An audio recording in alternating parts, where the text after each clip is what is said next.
Yep. All right. We're live. Hello and welcome back to The Wars to Come. You have your host as always, Jesse Carpenter. We've got a full crew with us tonight. We have Mr. CT as always. How's it going, CT? Going good. We have Mr. Aaron Groth. How's it going, Grothy?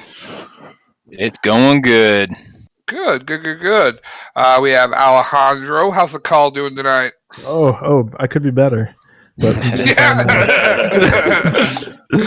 and today we have one of my close friends. We have a great guest. We have Mr. Brad Eamon. How's it going tonight, Brad? Going well, just work. Yeah, absolutely. Still in the store. Yeah, that's just your bedroom. Yeah. Just like Walls of unpurchased Magic cards. Yeah.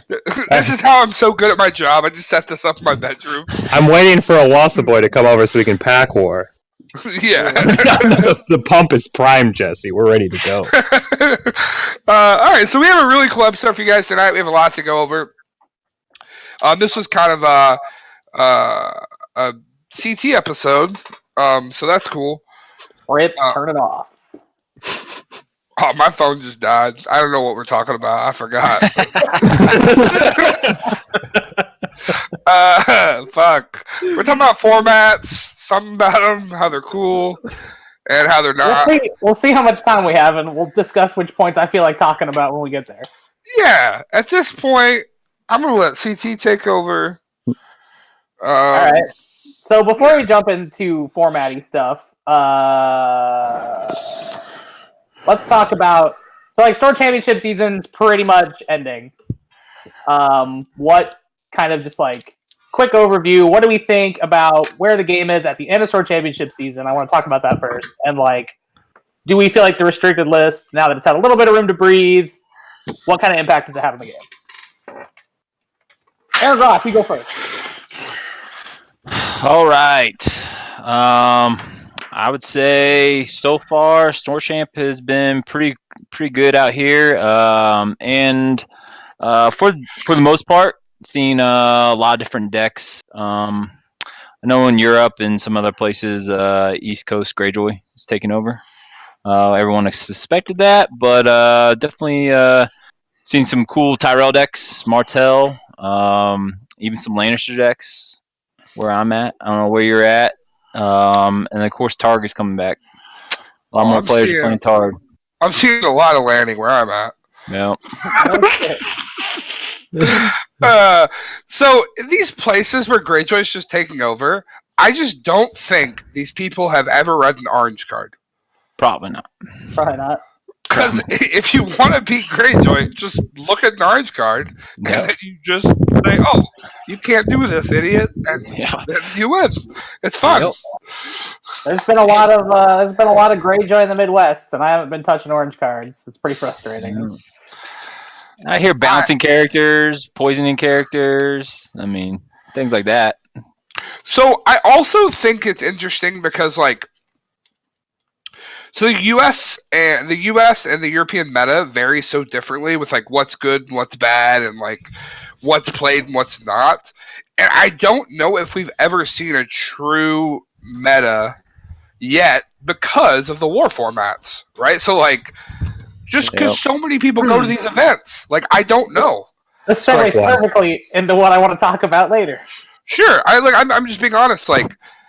I don't know if Greyjoy is just that much better than everything because it doesn't seem that way to me, but it might be. I think there are a lot of good answers. But that hasn't always been the reason, though, right? Isn't a big part of it is people always play what they like. Yeah. You're never going to see a real meta ever because everybody's always going to just be like, I like Stark, and I'm not going to play anything but it. And sure, you're always going to have those there people. are strongholds. There's not filter there's faction in other strongholds, games, right? Really.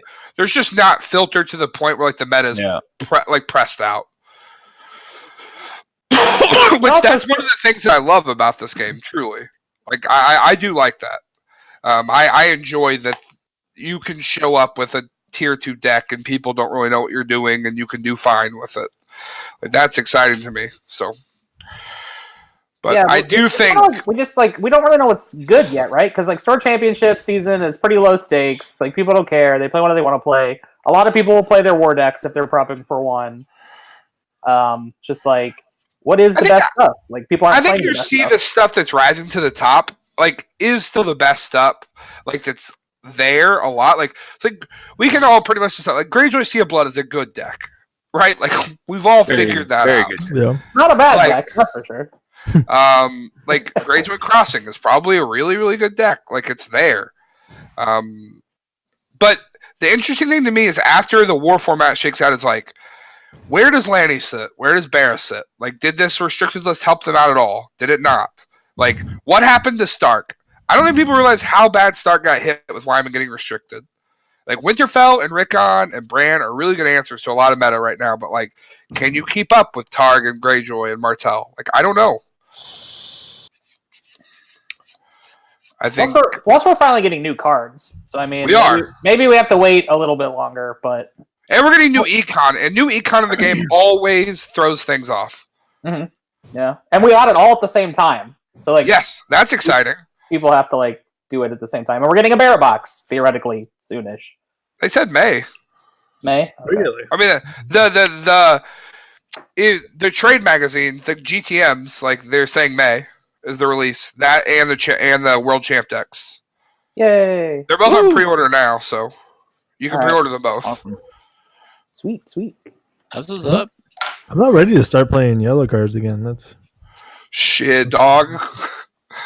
we've been missing real players over here.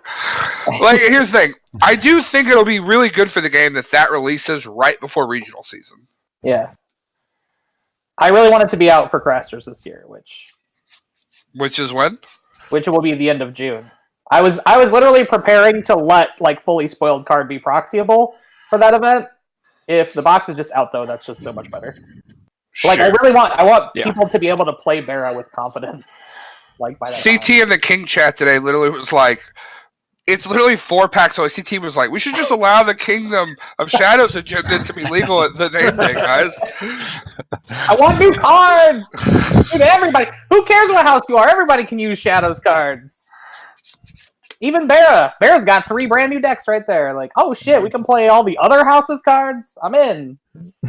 Yeah, there's some. If only on you the- could play the other house's econ. yeah. Yeah, no shit. No, I'm excited to do Banished from what was it, Banished from Light. There's a lot of good chat on the Second Sons episode about using that card, especially with Hired Assassin. Good Yeah. stuff. Yeah. I'm excited for that. seems dirty. Yeah, so maybe like maybe Greyjoy's on top, but people I feel like just haven't been trying to beat Greyjoy yet because Yeah. tournaments aren't serious enough. Maybe it'll be okay. I don't know. Vince is still a real stupid card, but Do you think that next year when Worlds is invite only, that you'll see a lot more meta shake up faster because regional seasons will be a lot more cutthroat? Yeah, I would imagine so. I mean, there's And like I think so. store championships will be like the last haven for people who don't play frequently and don't want a competitive meta, but regionals are just going to be ridiculous if that's your avenue for an invite like that in Gen Con. Sure. Like And our then- regionals are not going to be fun anymore. Like nobody's going to come with crazy rat cook decks or something. Like We'll see. We didn't have a lot of that already happening over here, so I don't. yeah. So does Gen Con actually become? So I know a lot of people are pretty down on Gen Con after last year. Does that make Gen Con? Is that a big ticket Yeah. event again? Now that you need to get like one of the 4 slots from Gen Con to get to Worlds, if they do that, like Did there's for no some card reason- design I on the think line so. anymore, but I hope for it's some reason- nationals. I mean, like, here's the thing. It would be cool, but I think, like, the big thing for Gen... They would have to give away a card design again. Like, the big thing for Gen Con is, like, there's no card design, and for some reason Gen Con keeps going up, like, $12 million in price every year. that's true. Like, I But- think that's so the big Alejandro, thing. Alejandro, you would have to come the farthest to go to Gen Con. Is the top 4 seat at Worlds enough of a draw to get you to come without a card design? Probably not. No. Well, No. that's fair. So it kind of No. becomes more of a Midwest bonus, I guess. Yeah, I did enjoy my Gen Con a lot, but I think that I'd rather go to nationals. I don't know. It feels. I don't think anybody's ever saying Gen Con isn't amazingly fun, but it is expensive as fuck. Yeah. That's the biggest problem. So the thing with Gen Con is, like, I don't go to Gen Con to play Thrones. I just happen to be playing Thrones at Gen Con. Right. So it doesn't feel as intimate. Like, it's just a big fucking party. Like, I'm good with that, but if you're going for a Thrones experience, I don't think Gen Con is the like be all end all. Like, that Saturday night party is like legit as fuck, but I don't know. That's fair. That's fair. Yeah, very fair. I might be the only one, but I definitely only went to Gen Con for Thrones. Like the day before, I was just getting reps in with all the people at the house, and then there's nothing to do afterwards. I was sober the whole weekend for sure. Why? I was not. Fucking, that's just fucking nonsense right there. All right, right on. So we kind of touched on that a little bit. All right, let's get into discussing. I kind of wanted to talk about all the different formats, at least like the most commonly used ones by FFG, as well as the most popular kind of fan community based ones. And I guess we'll just kind of run through these pretty quick since we're kind of running short on time. But like, so let's start with just like Joust real fast and like talk about Joust a little bit. Like, Joust has been the standard for competitive Thrones, at least since I've been playing the game and well before that. So it's just like, how do we feel about Joust? What do we like about its current iteration or don't like? You know, does it always remain the standard? Is there room for other competitive formats at the top, or is Joust just always going to be what it is? It's always going to be the top. I think that Joust could be a more interesting format if they were a lot more aggressive with ban and restricted lists and just did it frequently and like rotated cards in and out. Like it's okay to put stuff on and then take it off later. It's not a big deal. Is it unreasonable if the list is changed every 3 months, even if it's just a couple cards on or off each time? No, I don't think that like casual players aren't going to care. They probably don't care already. And if you like are going to play competitively, it's just going to be interesting, and you're always going to have to keep building and like tuning stuff. Well, the casuals are the ones who are the first ones usually to get tired of a good deck, right? So it makes sense. Well, it's just like it doesn't make any sense because LCGs is the perfect model to do this in. Like I've played Magic for a long time, and there, if you ban something, you might actually like accidentally hurt someone by making their $400 deck irrelevant. Right, you piss people off. They're spending money. Yeah, like here's the perfect avenue because if you put something on the ban list, I go, okay, like so Flea Bottom's banned tomorrow. Oh, I guess I just don't play Flea Bottom anymore. Time to make new decks. Like, and none of that's bad. Like, why do you care? Why do they think it's harmful if players have to go back to the box and like make something new? Why is that bad for the game? Right. I mean, it's a $15 investment a month. It's not that big a deal. Yeah. If they don't release packs for 3 months, then it's a $0 investment. Yeah. I would say from my own experience, getting in the game, it was through CT, and I mean, Star Wars and Lord of the Rings didn't really have that restricted list, so that was my first new thing coming in. And Joust was like kind of just the thing I was gonna, I gravitated towards. And now looking back on the new people I'm trying to get into the game, Joust is it's the perfect avenue to get people in because most people like when they play games, they're playing one-on-one anyways, or they're playing against a couple other people, but they look at it as one-on-one. And yeah, with new people, I mean, they don't really care what's on the restricted list, what's not. It's already overwhelming just to get into the game and try to figure out how to play Joust. Yeah.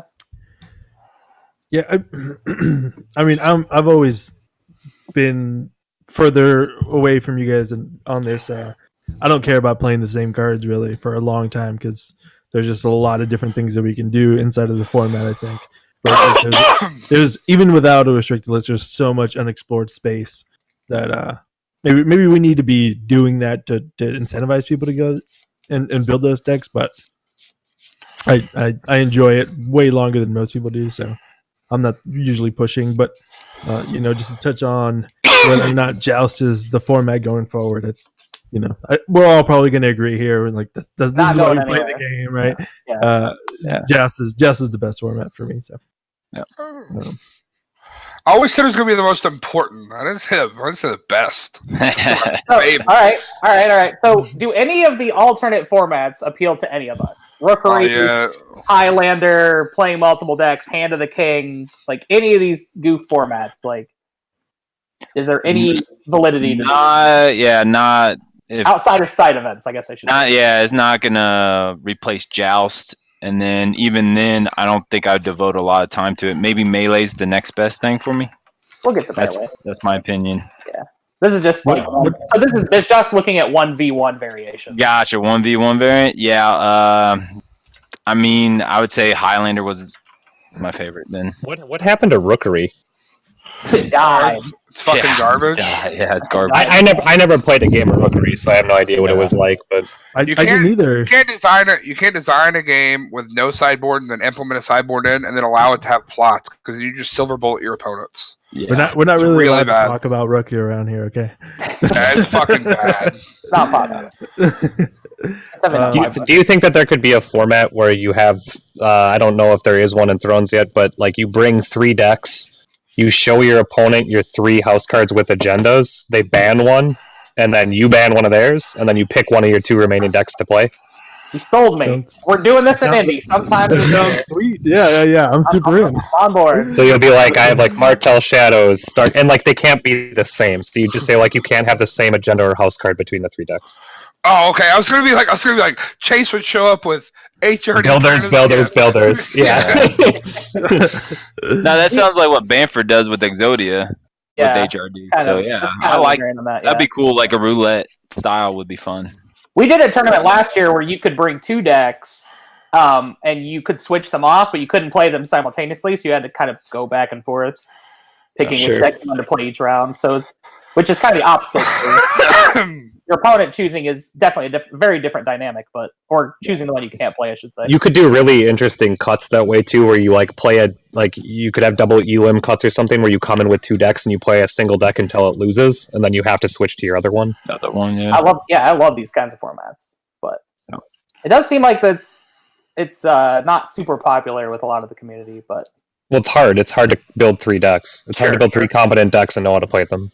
that is true. That's true. But the upside and like the selling point for that format would be, hey, look, if you hate playing against Night's Watch, you can just get rid of it every time you see it, Right? and you never have to play a match against Night. If you don't like Targ, you never have to play against Targ. Hell yeah! There we go. I'm on board. Cool Fleet Folk deck that you built for some reason. Get that shit out of my Yeah, face. yeah. I don't want to get. Yeah, I'm bad against Krokors. Go away. Yeah. Yeah, so like MFG traditionally is really bad at introducing new formats anyway. Like, why do we think that is? Is it because it's just there's not a good alternative to Joust?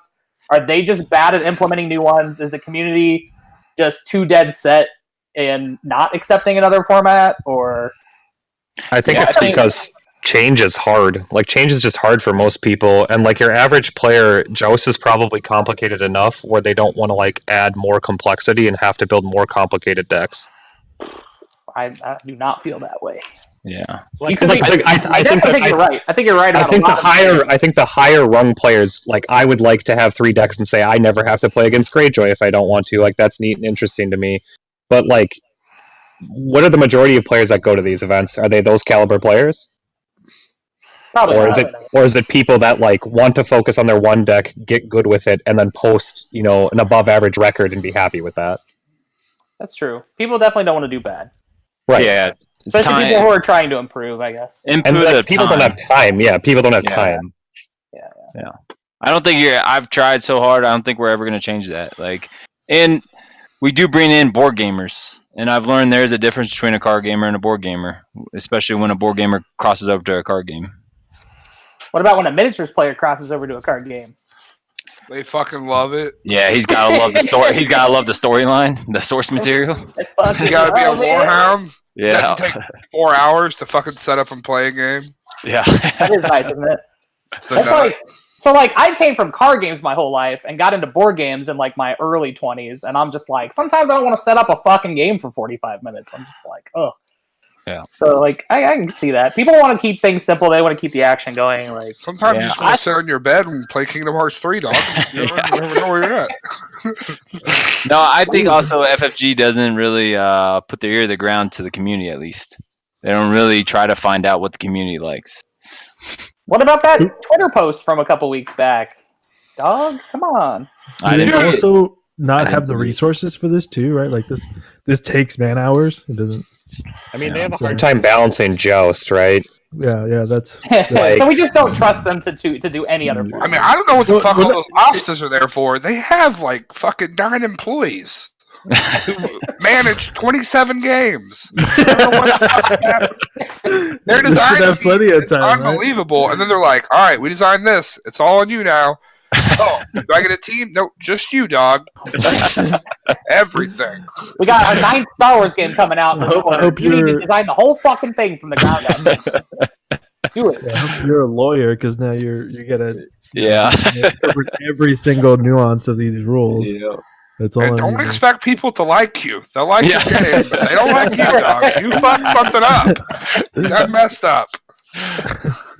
Like, Yeah, I here's think the that's thing. a big part of this. Like he just they don't have the manpower on these games No, to be able to dude, do that.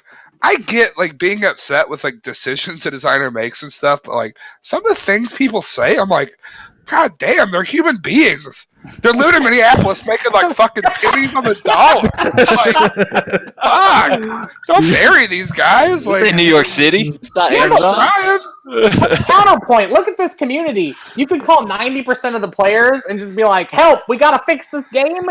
And like all of us would put hours of our week for Yeah. free into helping So- you make the but game. that's Yeah, not- hold on. No. Not bragging, Because but a lot of us would. I've seen playtest group conversations, and I've seen problems that existed, and people tried to do things about them, and then people didn't move on them. Like, I remember Sam showing me a comment on Tana before she was printed that was like, should this card have a limit? And then no one said anything, and then it was like days later, he just typed like ... okay. And like, there you go, that card ruined a format, right? Yeah.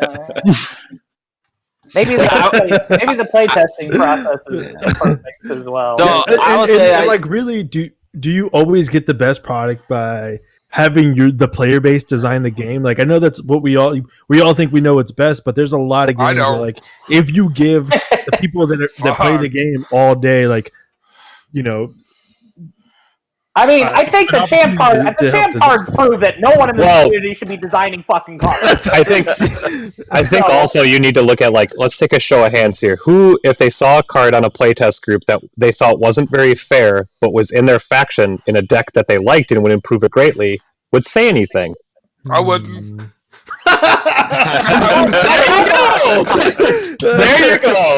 A Greyjoy box. Is this how we got Dorn? Is this? I think Got Marine? busted cards are Mace? funny. Hightower. Yeah, like that's what I mean though. I can't see that if you have good players in the group, like they don't look at cards like Hightower and Mace and are like, yeah, that's fine. That's fine. That's good. Fun interactive. Come on, print that shit. Or like the champ cards. Like, how do you look at, like, Sam complained a lot about Annals too because it was fucking Yawgmoth's Will and that got banned in Magic.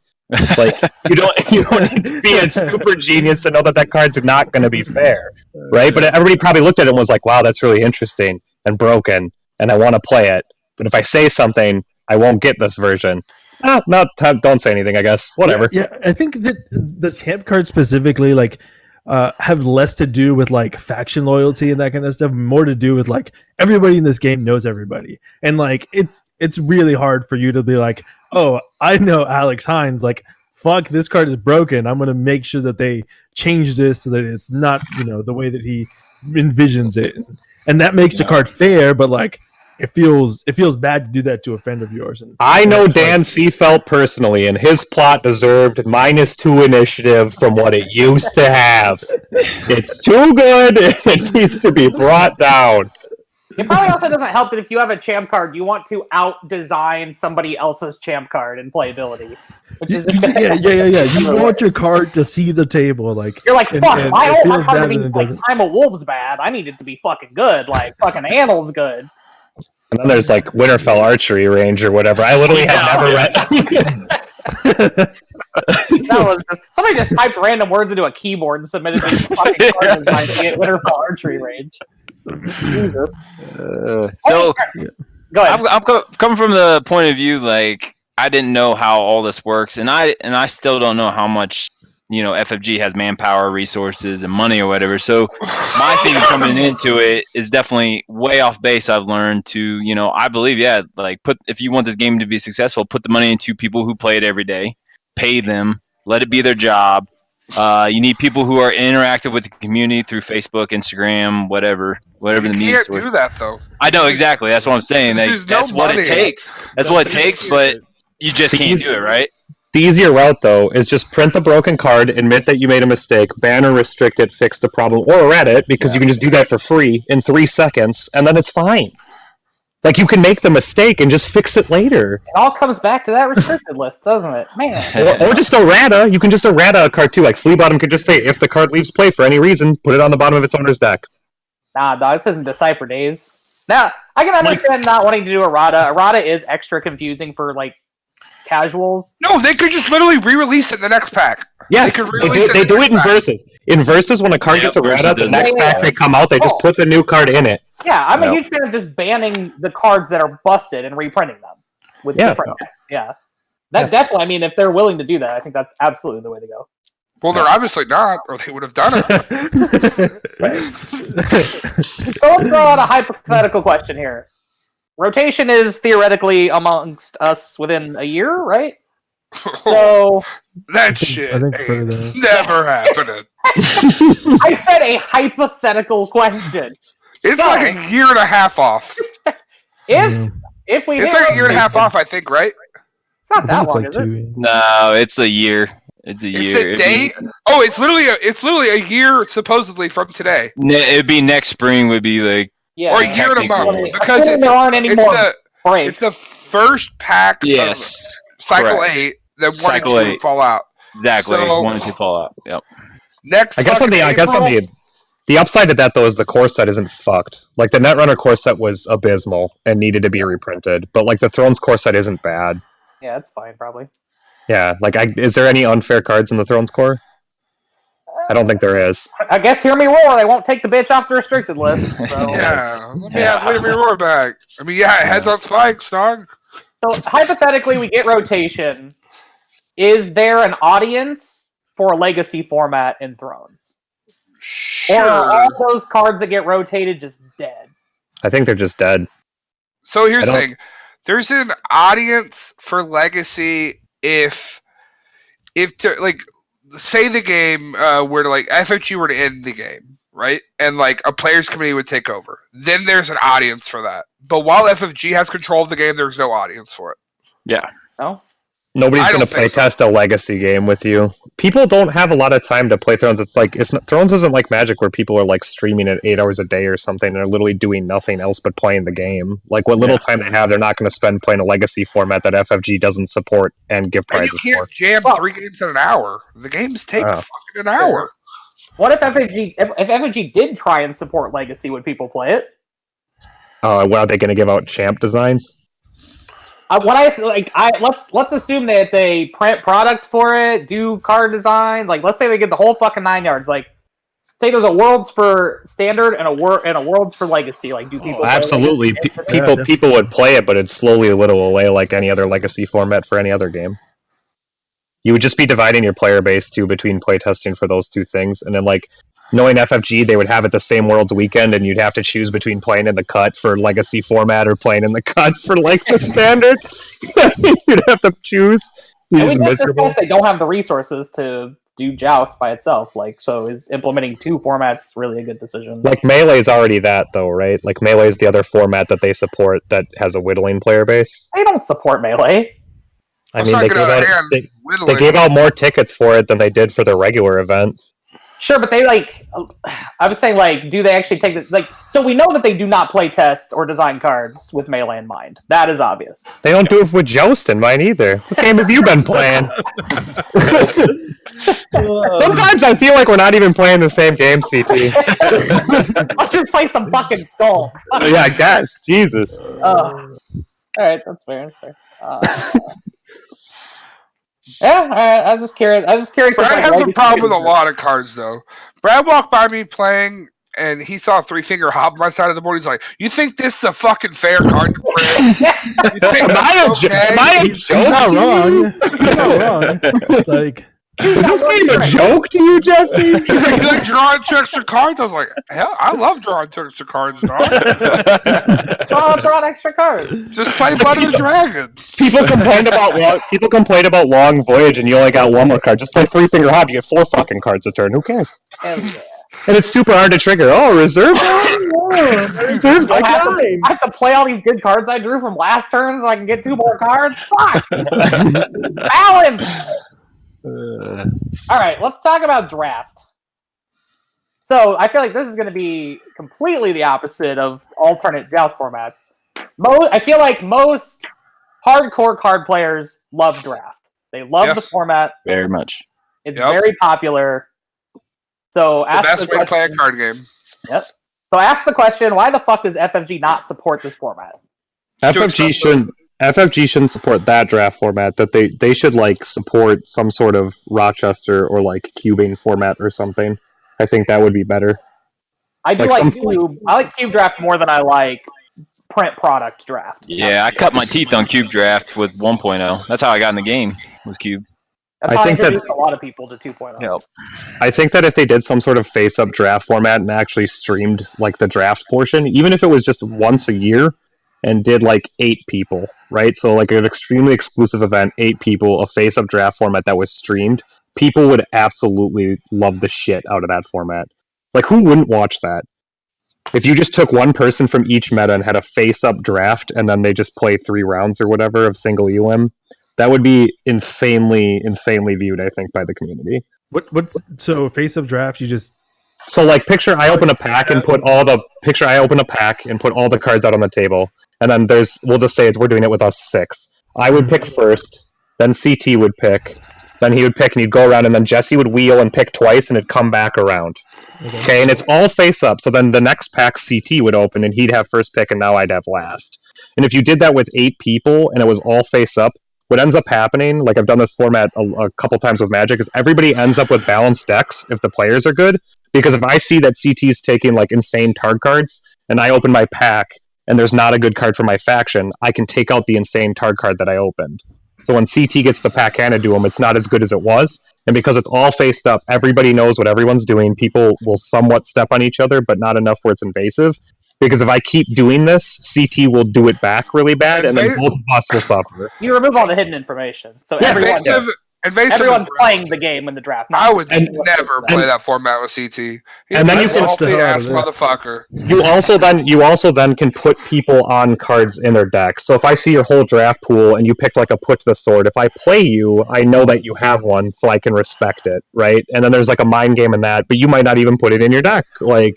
Sure, so a lot of that interesting stuff can happen, and especially if there's plots involved in the draft process. If the draft portion itself is streamed, everyone will sit around and couch quarterback that shit and be like, "Oh, I would have picked Noble Cause here. No, I think picking this Kingsguard Jamie was the right choice." Like, you're gonna have that, and if it's exclusive where it's only 8 people, like I don't know how you'd qualify for it. Maybe they would just select 8 people, like 1 from each meta, or maybe metas would choose people to go. I don't know, but like they don't even have to make the prizes good. It would just be like one of the coolest things that they've ever put on stream to watch. Yeah. Hey, CT, can you explain cube draft there too? I like the skill cap raise there too, because it's like if there's a Valor Morghulis in the pool, everyone knows there's a Valor.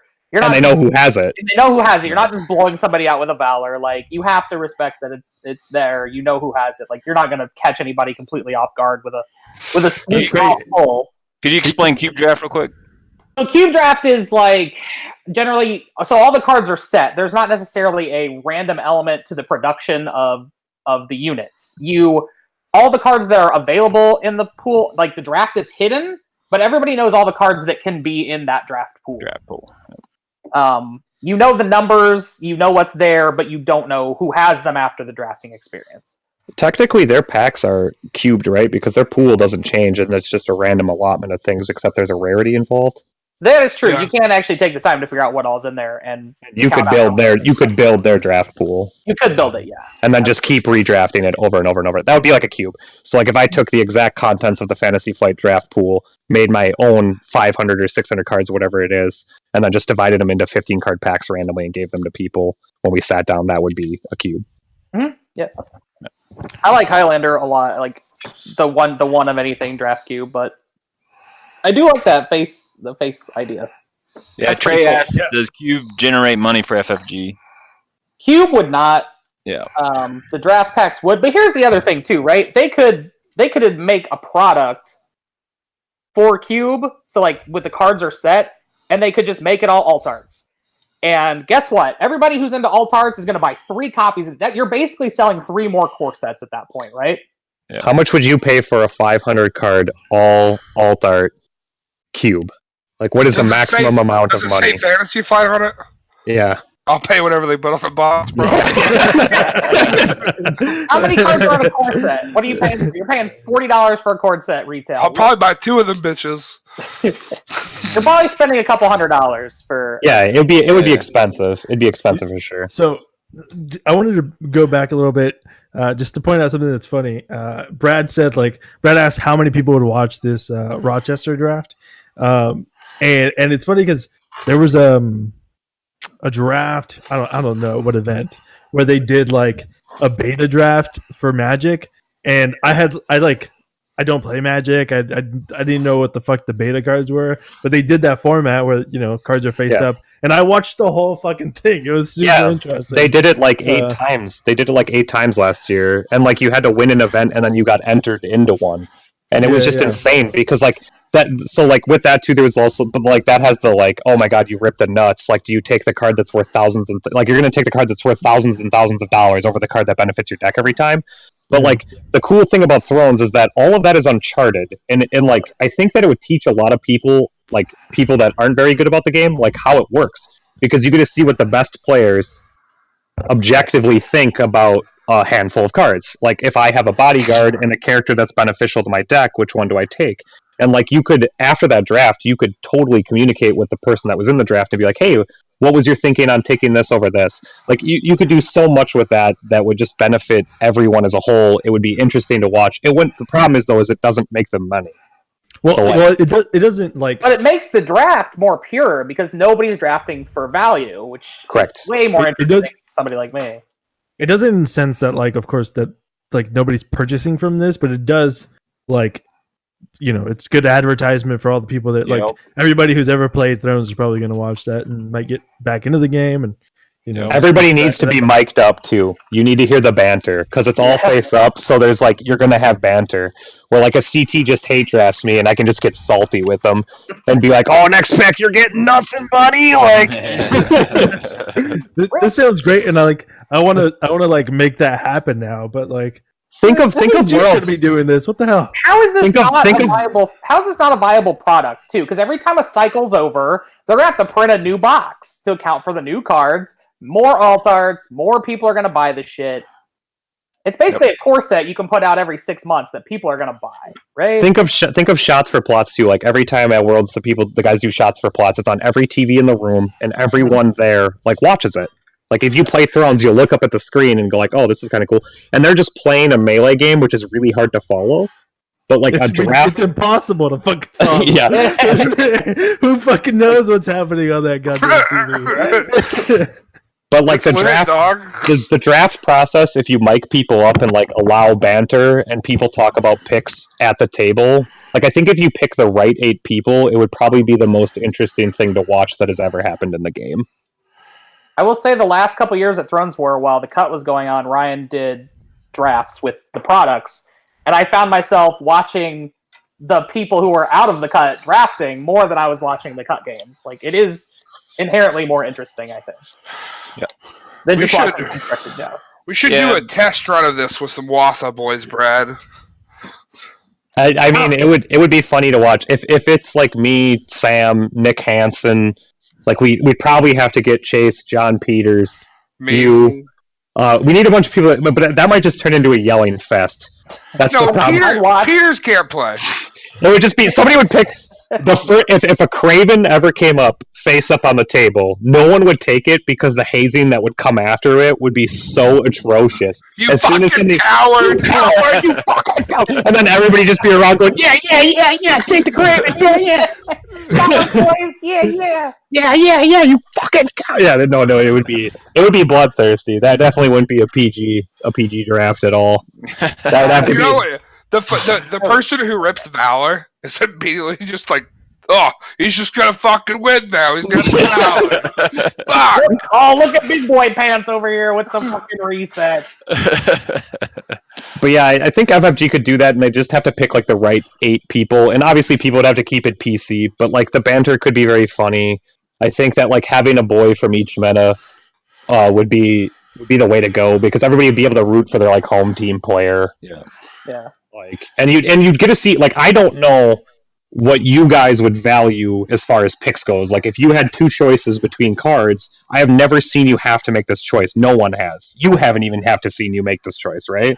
Because like if you're building a Lannister deck, you have Lannister cards and neutral cards. I make that choice every day between Marine and Flea Bottom. Oh my god, the answer's the Marine. Let's go. It 90% of the time it definitely is. Dorn and Flea Bottom over here. Here's the thing. What I The do. thing that blows me away is like FFG did this. They did a draft world championship one time, the same year that they did their last 1.0 and their first 2.0 worlds, and it was, as far as I can tell, a huge success. Like the feedback was positive. People loved that there was draft. I loved playing draft at worlds and feeling like it actually sort of mattered. First time the top 8 cut was draft. Did you say what? Top if? 8 cut. Yeah, what if? Of the Joust tournament? Like if Yeah. you had to do it Cantrell. Out of here. Scantrell, yeah, Scantrell tournament.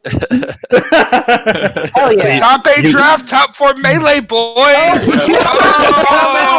him out. Now it's how I draft. Super out. Super out. Super I didn't out. even find him in Minnesota no more. That's pretty sucks anyway. Shit. Holy It could be shit, a that's 4-person tournament. I'd still win. What a transition. Let's talk about fucking Melee. I love it, dude. It's so cool.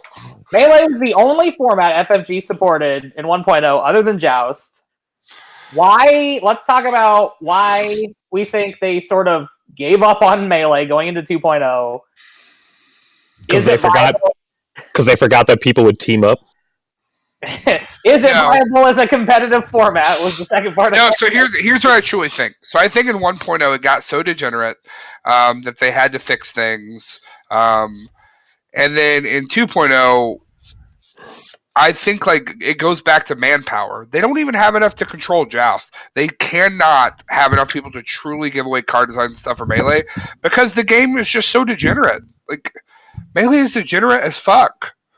All right, so breaking news. We have it from the heart of a solid Melee lover. Melee is a dead format. It's not dead. It's not dead. We had more players at Competitively. Melee than we It's a did it. competitive format. Don't get me wrong. I Sure. think you can play Melee. It can be competitive. Like the finals at Worlds this year was competitive, but the Okay. lead up to that wasn't. Sure. Like That's because all of you wanted to win equally. That was, yeah. If you, Anyway, if you we all wanted to stop Alex from winning. And people were trying to get prize tickets. It skewed the format, correct? yeah. So- Yes, absolutely. Like, I think Melee as a game is like I understand like it's a meme at this point, but like I'm not joking. I think if you sit down with 4 people who are actively trying to win, Melee is a super interesting format. It brings a lot more to the lore for me because it's like very political and there's like a lot of table talk and like that's super fun to Nope. me. Like, that's So I have really never, cool. I have never played Melee, Jesse. Would you say that would be better if people had decks made for Melee, or if people just played their regular Joust decks in the Melee format? Melee decks. You Melee have to decks. build Melee decks, I think. Yeah. So here's the thing: if it's a casual game of Melee, you should be playing Joust decks, all 4 Joust decks. No, I don't agree with that. Because I don't think there's enough.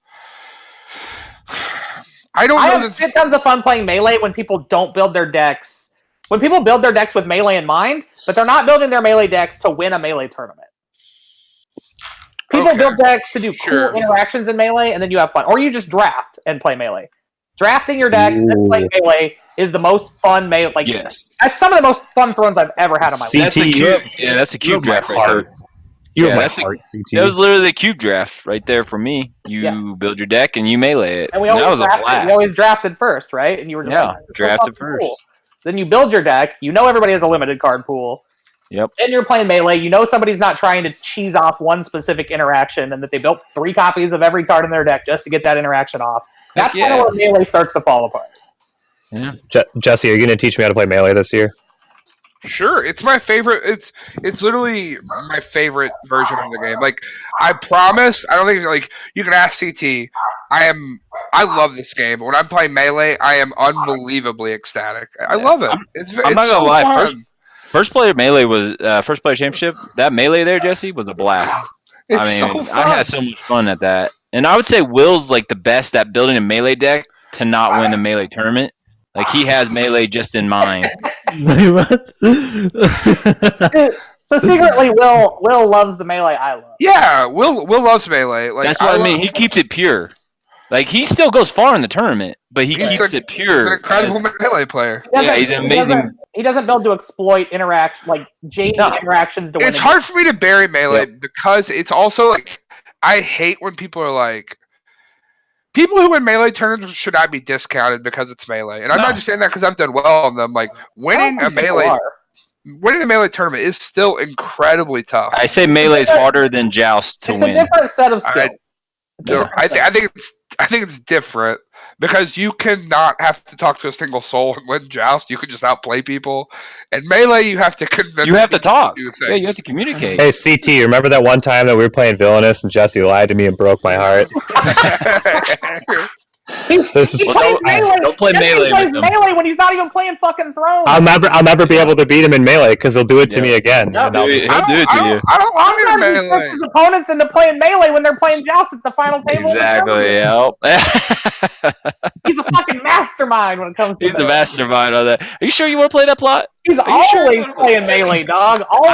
I watched him make sure a kid would not valor him with his unduped cat. Like cat has like 10 power on it, and he convinced the kid not to valor. That it would hurt his board. I still think it was in his best option. Yo, dog, you don't want me to lose 10 power. Yeah, you're right. Fuck it. Yeah, man. Valor, turn 2. This is not a good option. The best. My favorite melee story ever. Now, he still convinces people he's a nice guy and they shouldn't get important names. I'm sitting there like I'm looking at my cards. I was like, what's going on right now? So I won Melee Worlds this year. Every single game, I had to convince people to not hate me because I navaled turn 1 every single game. Like, God! How are you not born here? What? I was just like, look, here's the thing, guys. I'm playing Martell cards. Your guys are bigger than mine. I just want to slow the game down to make it fair. I just want to slow the game down, make it fair, and people were like, that makes sense. That works. Jesse was still playing Washout back in November to start convincing them all that they want to actually play melee. He's like, you just open naval every time and have a great time. Except the one time, there's always the one guy at the table that opens trading, and you just punish that guy. I did that to Sean Becker, and he was like, I will make sure you do not win this game. I won the game. Sounds like can't stop me when you have no money, Sean. Yeah. Make sure you don't win the game. woo! No, Pablo, you were not playing Martell. Get out of here, Pablo. I love him so much that he was playing combo, and Danny wouldn't come watch. What? Danny wouldn't come watch. I left the table for 10 minutes. I was like, I don't have to be here. It's Pablo's turn. I can leave. I was fucking salty that Danny wouldn't come see it. I was like, man, this is... Nobody wants to watch their child commit atrocities, Jesse. Yeah, how would you feel if one of your kids... Come out here and look at what your son is doing! it was one of... I was crying. I was so upset. I was like, look at what's happening to this format! And it was at a 3-player table! It was awful! They massacred my... That's FMP Herring's fault, then. Is it better to pair 2 tables of 3 to a 6-player game, or make 2 people play 2 tables of 3? 2 tables of 3 is still better than a 6-player game. You can't fairly if you're going 6th round 1, you can't you just can't fairly do things.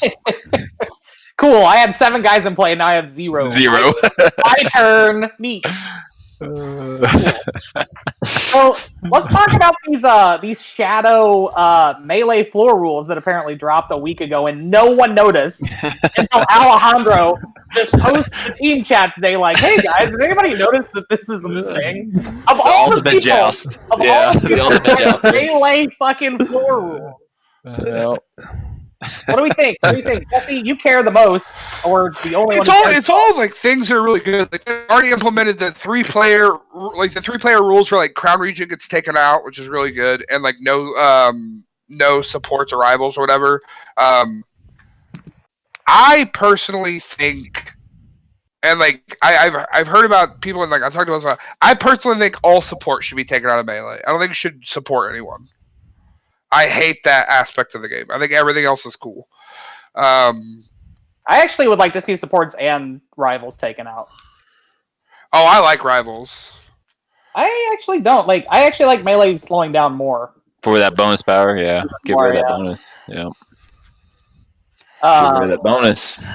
But like, basically, what I want to know is like, do you feel like with the implementation of these 4 rules, like, does that give you any hope at all that FFG might be up to something with Melee? I don't know. I'll be one salty fuck if they're like, we're gonna put a card design back out there. We're not gonna retroactively give them. Ooh, yeah. That would just be I mean, I don't know, I'd still be excited. Like I still would be excited because it is my favorite version of the game. I always wish they would take it more seriously. But for them to take it more seriously, then like there has to be a real restricted list, like a true one. Is there really a way back for you, Jesse, from sitting at the table while Pablo's comboing off and you're just looking at Danny like, look how they massacred my boy? Can we make it back from that? Yeah, I mean... The long road home, dog. Winning Worlds wasn't bad. But, like, I don't know. I just want to know that they care. And, like, showing me that they care isn't throwing prize tickets at everyone. And like that might be the most beneficial for the game. I don't know. Like maybe that is. They did get over 90 people playing this year, but like you know, it'd be a really sweet way to hit out prize tickets. Draft. Yeah. Feel you. Crazy. You know, formats where people are just like playing 1-on-1 out for themselves, like testing their own skill, not just disrupting other people's enjoyment of a format.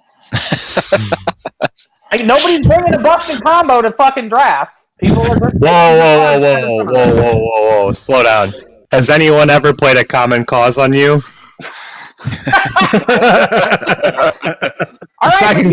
Second question. Was it fun? Did you have fun? I've never been Common Cause. Okay. Well, has anyone ever played Viper's Rage on you? I played Viper's Rage on people. Yep, I played Viper's Rage. I'm at 10 Viper's Rage. Oh, you're attacking for 5. No blocks. Oh, Viper's Rage. Oh, good game. Good game. That was fun. Good times. Interesting that both the cards you just said are draft-only cards. Yeah, thank God. Thank fucking God. So what you're saying is that you should probably not make draft-only cards in the future. Common Cause might make Maesters playable. Ooh. Brad's Common Cause Conclave deck. It's not Pod Deck Limit 1. I'm so fucking in. Viper's Rage, though, that should definitely never be printed, ever. It'd be so funny to watch people use the Martel Pump to pump your guy so you win by 5 and then just strip all your icons. Every character. Just gone. My favorite draft card is a very fair card. My favorite draft card is Benjamin Stark. I draft him like the fucking Moria orcs in Lord of the Rings deck building game. Oh, I gotta see how many I can get. Crash everything but this fucking Benjamin. Oh, Try to get 5 or 6 of them bitches. 5 or 6 bitches in a 40-card deck? Oh, he's triggered a couple times. I remember when the first time me and Sam saw like the Ilias Sand, that like when you lose a challenge, you give somebody stealth. And we were like, oh my god, this is the sickest thing I've ever seen. That and when I realized that what's the fucking Night's Watch Ranger and like OFH and Meager were all commons. I was like, oh, ranging party. Oh, I get past another ranging party. Oh, let's see what I get the next pack. Yet another ranging party. All right, we talked about Melee for way too fucking long. Let's talk about the war format. The format that never ends. The format that lasts all year. All year. Let's start with what is good about war and what is not so good about war. The best and most important part of this tournament that Ryan started is community building, and it gets so many people together. I think that is first and foremost what it's for, and I think that's the best part of it. And like I do want to say before we go any further, when we're trying to improve on this, we're just like literally talking about how much we love it. I mean, we all go to these every year, but I do want to first and foremost say like it is the best community building tournament to be a part of. But just like any tournament, there's improvements that can be made, right? I mean, like Ryan still tweaks stuff every single year. I've tweaked things going to my second year. I'm sure Roy will tweak things. Sure. Yeah, let's talk about the good specifically. So, like you said, community building aspects. That's my favorite part of it, and like building with people you don't normally build with. But like specifically about the format. Sometimes it pushes people to like play things they wouldn't play normally, which I think is good for not even like new players, but like veteran players maybe that like don't play house, or maybe they can put on a house they don't necessarily like to play that much, or they don't hate it. Also, but, like they haven't really explored it. Maybe they find out they like that house a lot more. For a lore hound, like this format is just fucking cool. Like it is just cool. Like, oh, I represent House Baratheon today. It's like, hell yeah, you do. But you just named the house that actually fights against itself more than any other house. But like generically, the idea that there are no mirror matches is pretty cool. Like from a thematic standpoint, yeah, I'll definitely say that. I think the biggest thing is it just brought fantasy sports draft to Thrones, and as a non-sports fan, I think the most exciting aspect of War always is the draft. Sure. That's a really good point. That is the most unique and cool aspect. I think that's one of the biggest things that especially draws in like high-level players. The drafting is a game in itself, and basically that's the most perfect aspect of it, I want to say, almost. And it's always different. Like, the size of the tournament always changes how the draft plays out. Who's in the card pool changes how it plays out. What part of the world we're in changes how it plays out. I mean, it's literally, of course, the start of the draft, but what I want to get at is it's the hype. Like, it's literally the hype of the format. This is what gets you pumped up to go into the format. The duration of the format, I'll put that as a negative. We'll talk about that later. But draft is what you're just like, here we go. Let's start. Like, I mean, everyone starts their chat right off the bat. Everyone. You're fucking excited too. Like you're sitting there, whether you're the first draft or the last drafted, you're like, I don't know what I'm playing. I don't know who I'm going to. I don't know what's happening. And like, if you're in the community, or even if you're not, like, if you're in, you're like messaging kings, like, well, what's going on? Trying to get like all the scoop. And then like you see people's budgets going away, and like you're couch quarterbacking the whole fucking time in whatever group you're in. You're like, look at this idiot. $4. What the hell? $4. How did Tom end up with Baratheon after all those players? What's going on? Is he even paying attention? That was actually like a weird collateral thing, because like I'm in the chat with Sam, and between Sam and Jesse, they got a lot of people to play from here that didn't really know how to play. And I think that Sam felt an obligation to pick a lot of them so he could teach them how to play the game and see if they liked it, right? Because that's like the whole aspect, get new players to play the game. So me and Sam are in the chat, and I'm like, Sam, I can't teach people how to play Barra. Like, we need Lannister. And he's like, well, then we're not going to be able to get like expensive people. Like, our money's gone. And I'm like, I do not care. I'm like, take every single $1 player from Wassa that doesn't know how to play the game, because I can teach them how to turn the hound sideways. Like, yes, Lannister appeals to new players. I don't think like Barra seems rarely to appeal to new players. Correct, and it's difficult. Like, it's not easy to play a Barra deck competently because it's such a downtrodden faction right now. Like, the card quality is lower, right? Yeah, and like if you're trying to convince me to get new players, how much gold? I'm not handing them Barra decks. No fucking way. You have how much gold? Oh, I have 10. I'm playing Barra. I have 5 gold. All these characters in my hand are 7. Fuck. These events are $2 for some reason. Why everyone else gets free events? I don't know what the fuck is happening. Oh, all right. I got one of my sweet people down. It'll do something cool in the dominance phase. Nah, that bitch is dead. Gregor killed Melisandre? Oh my god! Wait, you told my Robert that wasn't even in play, and you killed my fucking Melisandre? How does it work? This is nonsense.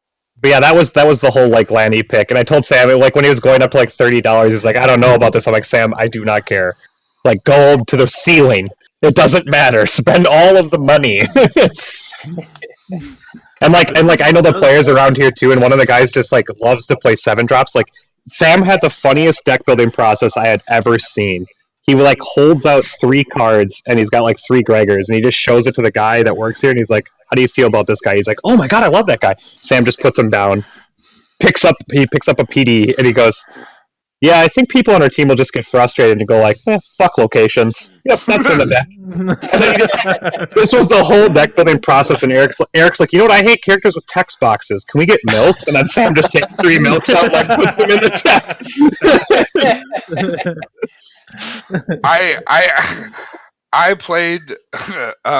I played Martel Cohort against Eric, and like Eric's guy he's talking about, he's just like, I don't understand why a 1-cost card can just blank my 7 costumes.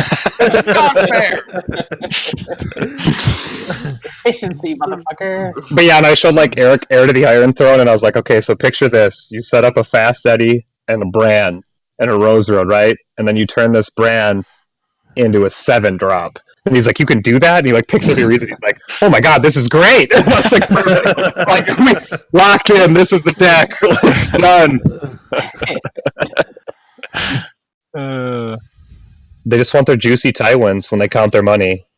They just want their 6 gold. That's how we all felt in the core set. Just get that fucking Tywin and play as fast as possible. But yeah, like Lanny cards are just easy enough that we could teach anybody. But Borrow would have been an absolute struggle.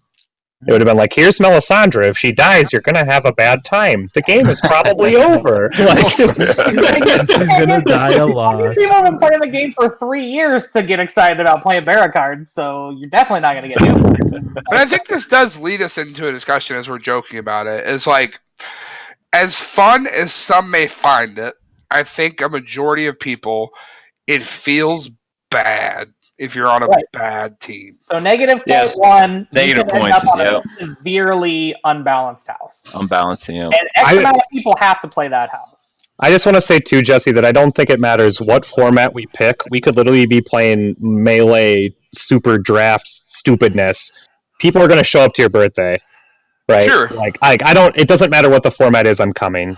So, like, I don't know how big the other war formats are, but as far as yours goes, like, I don't think what format we pick for it actually matters.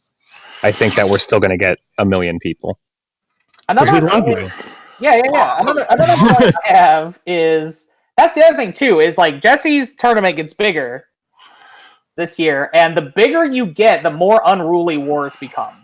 Oh, dude. 15-person teams are lit as fuck. I don't agree. I do not agree with that. One person says one thing about a deck, there's like 75 gifts. And it's like, hell yeah, boys, we're off to the races. What were we even talking about? No, really, though. I think 8 to 10 players is the sweet spot when you're How would you feel about, like, you couldn't have any duplicate agendas? I wanted 2 really badly. We had a vote. I was for sure doing 2, and then when we got to 15 people, we had a king who will not be named, CT. It was like wrong Chris, pal. Wrong Chris. It was both of you. It was both of these cowards. Chris just asked me. He's like, "Do you think we should have 3 with all these new players and these sides of teams?" And I was just like, "That seems reasonable." CT, you coward. Trial by combat. Skulls. Me and you. 1v1 me. Meet me outside. How about that? Because it still comes down to as much as this is a community format, like, people want to win. Like, people want to win. Also, that's another strike I have for this format. I think that if you really wanted it to be 100% a pure team format, you wouldn't even do a cut. Absolutely. Here's where I'm going to argue back against Jesse 100%. People are always throwing around that this is for the community, blah, blah, blah, blah, blah. And yes, it is a good catalyst to build the community, but these tournaments are not 100% about the community. Most of the people who go to these things are people who are competitive players who travel a lot, and nobody wants to go to one of these things and just like not do well individually, regardless of their team standings. People are playing for their teams, don't get me wrong, but because this tournament also has an individual winner, people are playing for themselves as well. Yeah, like when I learned that there was the first one I did with you, when I learned that there's like prizes in the cut, I want to win more for me, but not for my team. Like I want to do well for me because I can get cool things for winning. And like I think that the dynamic of what players play what decks changes dramatically if there isn't a cut, right? Like you're going to give decks to people that you think that they can get the maximum amount of wins with. So like it's like if I think I'm a really good player and I'm like, I could play this mediocre 2/2 Sea of Blood deck and give everybody else crossing and still go 5-2, I feel. What Sea of Blood are you talking about? What Sea of Blood deck are you talking about? Clansman! Fuck, I knew it was coming. I love how you and Sean tricked me to play that deck. That deck is buns. That deck is absolute booty. Where's the come? I mean, Man, don't listen to this nonsense. Get out of that deck real recently. And... No. They don't know what he's talking about. No, I do. Black Ears is a terrible card too, by the way. He's that is bad. That is the most. Brad is shit. He doesn't know how to play this game. Don't listen to him. Brad's just being. He was playing with me when he said he loved me long ago. He just knew he was about to kick me down. I went 4-3 with that fucking Klansman deck, and I don't think I could have done any better.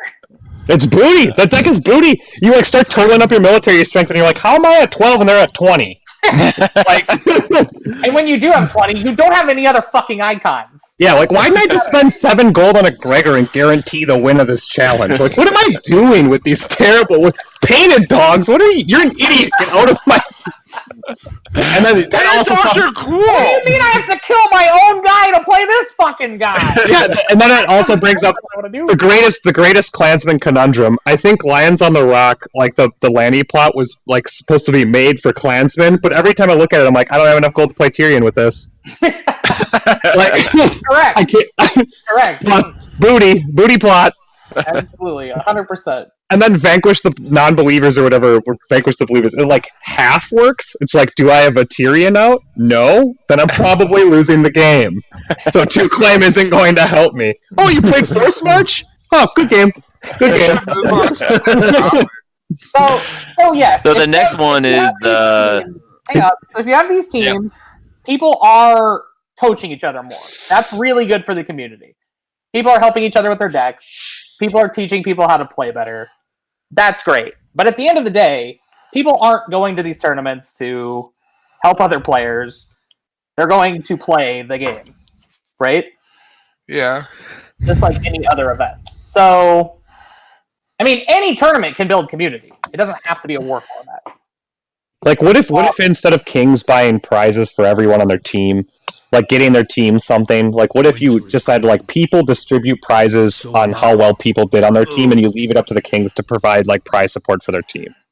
I may or may not be doing something like that. Sure. Like, so instead of doing a cut, then you're going to want to like, you incentivize everyone to play as a team. You're going to give, like I said, people min-maxing with like the most wins you can get out of the deck without taking too much power away from other people. And then your king is like responsible for role-running the players. Like, and if you have 15 people on a team, that's a lot to like all get a gift for. Like, that seems expensive. I'm not a king, but I imagine that's probably incurs like a real cost. Whereas like you could just be like, hey, you went 6-1. You were the best player on our team. I got this custom playmat for the best player on our team. And then it still stays like within the team. Like your prize came from your team. You did well on your team, and that's why you got it. And like it doesn't matter against the other teams in the tournament. But like, who here is not shooting for the belt, right? Like, are you going to play a terrible deck to give your team a better chance at having 1 or 2 more wins? Put your fucking hand down, Jesse. Yeah. We know you're going to be on the nuts, so we know Brad's not playing Klansman. We both came to win, Jesse. So on more on the individual scale things too. Like, now that there are multiple Thrones Wars a year, and I understand that there's like the counter argument of You don't have to go to 3 war events a year. Well, yeah, I fucking do, because I play this game and I like this game a lot. And these are like central hub tournaments for their parts of the country. So you're going to go to these fucking tournaments, right? And some players just get bored playing the same houses for 6 fucking weeks after a draft. You don't have to play just those houses, but like, you're putting the work into your team. You kind of feel obligated to spend X amount of time on your house, right? So that could be kind of a drag. Here's my solution too, because like talking about problems about a solution isn't good. I think that you should do random draw partners, like I think you guys call it Trial of 3, but it's like Team Unified. So like you have to stack your decks up and they're all legal, but you don't ever let 2 people from the same meta be on a team together. So like I will not be paired with a Wasa guy ever, because no matter what, then I'm playing with 2 people I don't live with. Like I might know them, but I don't live next to them, right? And if you wanted to build the community, I think like me as What? Right? Nope. We lost. Rip. Okay. It's an interesting theory. So it's just a full trial of 3 that he's going for. Yeah. Like a trial of 3 where you cannot play metamates. Or I guess, I mean, like you call it metamates, or if you want to can't break play it with down, you can say there's just certain players you can't play against or something like that. Or with. How interested are people in a Thrones War style event where you don't draft a house? You just like you can only have max one house, one agenda. So like only one person can play one thing. So like when I was thinking about alternatives to keep war but like change up how it works, 2 things I definitely thought a lot about were exactly what you just said. What if we drafted players and they could play whatever they wanted? The other thing that I think I would be a big fan of is like not drafting players, just making like, what if Thrones War was just you build a team of 8 people, and then we could draft agendas or houses or whatever. I kind of like the idea that like 8 people all play a different house. Like everyone on the team has to play a different house against another team where everybody has to play a different house. Do you bring multiple? Yeah, a lot of teams. It kind of keeps the same spirit of. But you would require people to. So, did you guys hear me say Team Unified? Yeah. Yeah. So, like, not getting paired with a meta mate, I think, is like a big deal. You could theoretically, yes, have an unbalanced team. Like, if you did a blind draw, like me, you know, like you could have CT, you could have Sam Bratz, and then some other fucking ringer, right? Like that could happen. But at the same time, more than not, people are going to be paired with people that they don't know really well or haven't played with, or maybe 2 people on the team would know each other very well, and then they would both make a new friend, right? Yeah. Like, and I think that that's a more interesting format too, as far as like we have to stack our decks up and they have to fit like deck building rules, because you're going to see a lot of the game that you don't normally see. So not only are you building the community, but you're also doing what Alejandro was talking about earlier, which is like finding depth in the card pool. Mm-hmm. So like, yeah, that's a really drastic change from the format. While you were gone, we were talking a little bit about so talk about yours again. Tell Brad what yours idea was. Yeah, what's your idea? So it's just it's the same thing except you don't draft a house. Like every player you can only have one of a house and agenda combo. So like only one person can play Targ Seal Blood. But then like anybody else can play anything else on your team. So you're only drafting players? You only draft players, yeah. I mean, that in itself too, like kind of the drafting players thing does kind of bother me because it is a popularity contest. It is. Like, yeah. and any way you slice it, it is a popularity contest, and I'm sure that some people have felt bad from this draft before. Like, I don't think another inherent flaw is like you were just talking about. You want people to make new friends, but sometimes people who aren't super well known when they get into the draft, like they just get drafted by the king who knows them the best or something. Yeah, like that. Like, you don't want too much of that going on because then people aren't meeting new people and building decks with new people and getting to know new players. And I think it should just always reward teams before an individual, no matter what format you choose. So like with Alejandro's idea, if you do that, anybody can play what they want, like one house, one agenda. The hard thing for that would be like you might have some infighting if 2 people or 3 people want to play the same thing. Yeah, I gotta imagine that it's easier than like while you're all on the same faction though. Like, I don't know. There just hasn't been that much of that concern. I mean, like anything that we bring up on the whim, you know what I'm saying? Like sound bad, but like these are not fleshed out ideas. yeah, the Yeah, war yeah, format it's is to the point where it's at, and it's so great, but it's been fleshed out over 6 years, right? Yeah. Like, I mean, how long has Ryan done this? I think A while. 5, I think, is Yeah. the number, yeah. I just like to see some new blood in it. I like the other idea. Like I'm basically on the flip side of Alejandro's idea, where it's like you I'd could like to draft see the your players, blood. you could you could draft the players, you could not draft the players. I like the idea of like teams of 8 who all have to play a different house, playing against a team where they're all playing a different house. I think letting people draft a faction is terrible for the format, because if you're a king and you are a good player and you say to yourself, like, I want to win this event, I'm going to pay a lot of money for Targaryen, and then literally don't give a shit about your team. Yeah. Well, Hey! like, you have the Not an accusation, sir. Strange example there. no. He took Bohan. Bohan's very good. You picked Bohan. I did draft a lot of people who I think You did. feelings You drafted. I don't. That wasn't a shot at you. I promise. What my point was that like, but if you wanted to do that, you could, and I feel like that there is a part of that. Like, did you not pick Targaryen because you wanted to play Targaryen? No, he's a coward. I picked Targaryen because I wanted to play a good house and I didn't want Greyjoy. No, Correct. he's a coward. So you want to play a good house, and like, why do you want to play a good house? I played Like, a what good is- house. Well, all right. So yeah, I definitely want to do good, but also part of it is just how much I was tired of playing a not good house in the Sure. last war, which Right. is another kind of like that's the other thing. Like multiple wars kind of skewing my experience. Like if I'd have been on a really good house for California for War Prime, like I probably wouldn't have cared about getting Targ or Greyjoy as much. Yeah, Brad, your Tyrell Conclave was better than all our Stark decks last year. That's how miserable it was.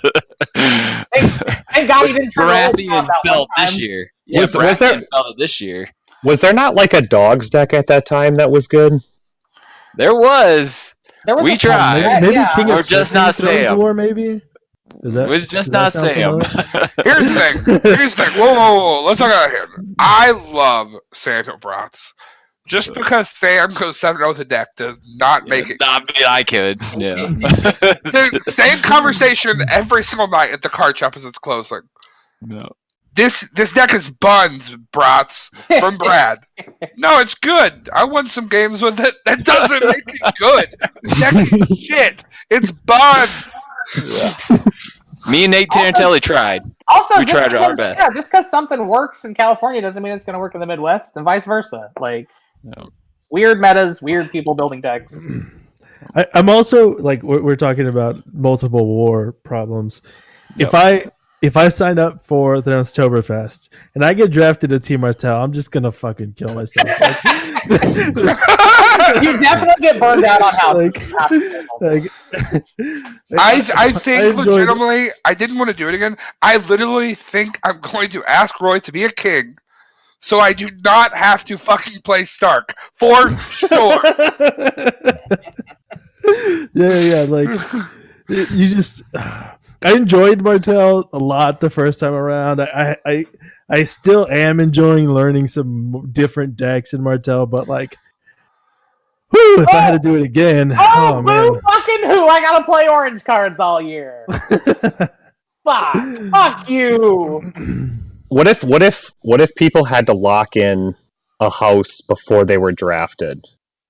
So like, I just said on the draft page, like, I am playing Lannister before anyone. Air dog. Oh, this is so relative to something I'm going to talk about momentarily. Then it beat me fucking signing up.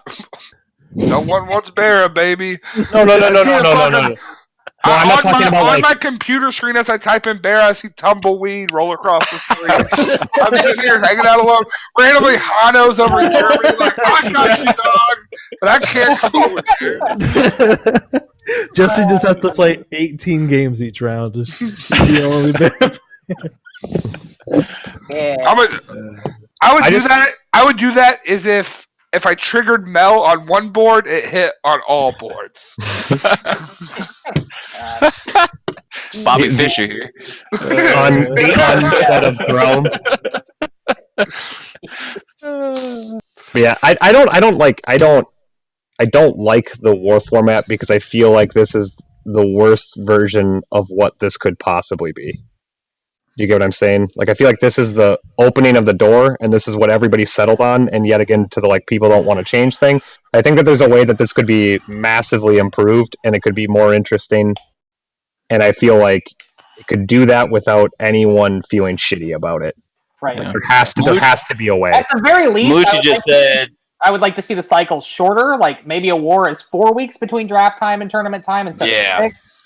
That would be a huge bonus as well. I think. Like it was only so early this year. before Mine was only going to be 4 weeks. Yeah. It was only so early this year is because we couldn't just like that was the only date that worked for the Kings. Yeah.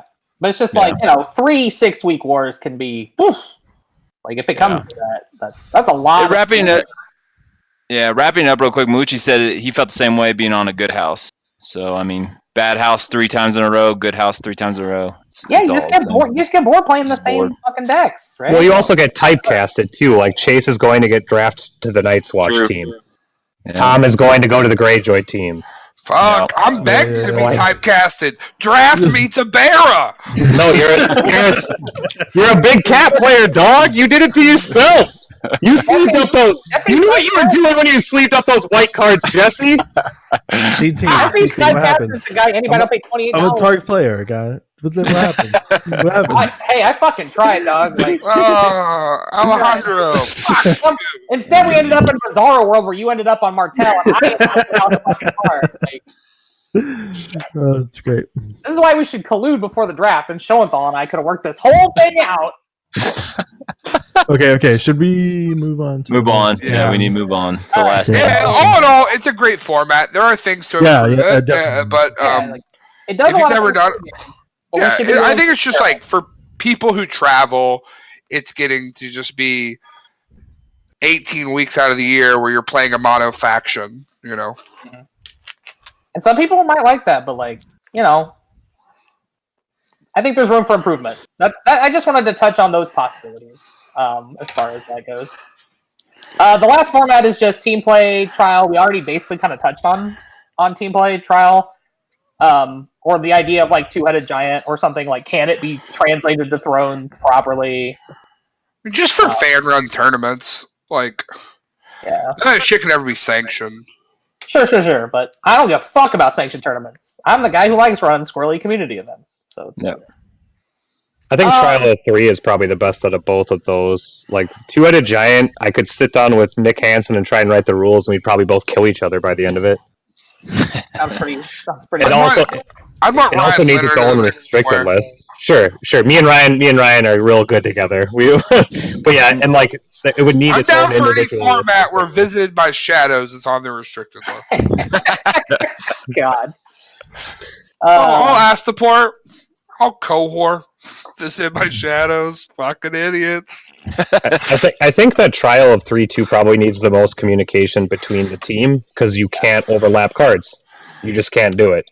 And like if somebody changes a deck, it's a big impact. Like it's not a small impact. Absolutely. I've done 2 Trial of 3s, and I need way more Trial of 3s in my life. Yeah, Trial of 3 is I've only done one. I'm going to do another one actually. Kingdom Con's got a Trial of 3. Oh, so I'm excited for that.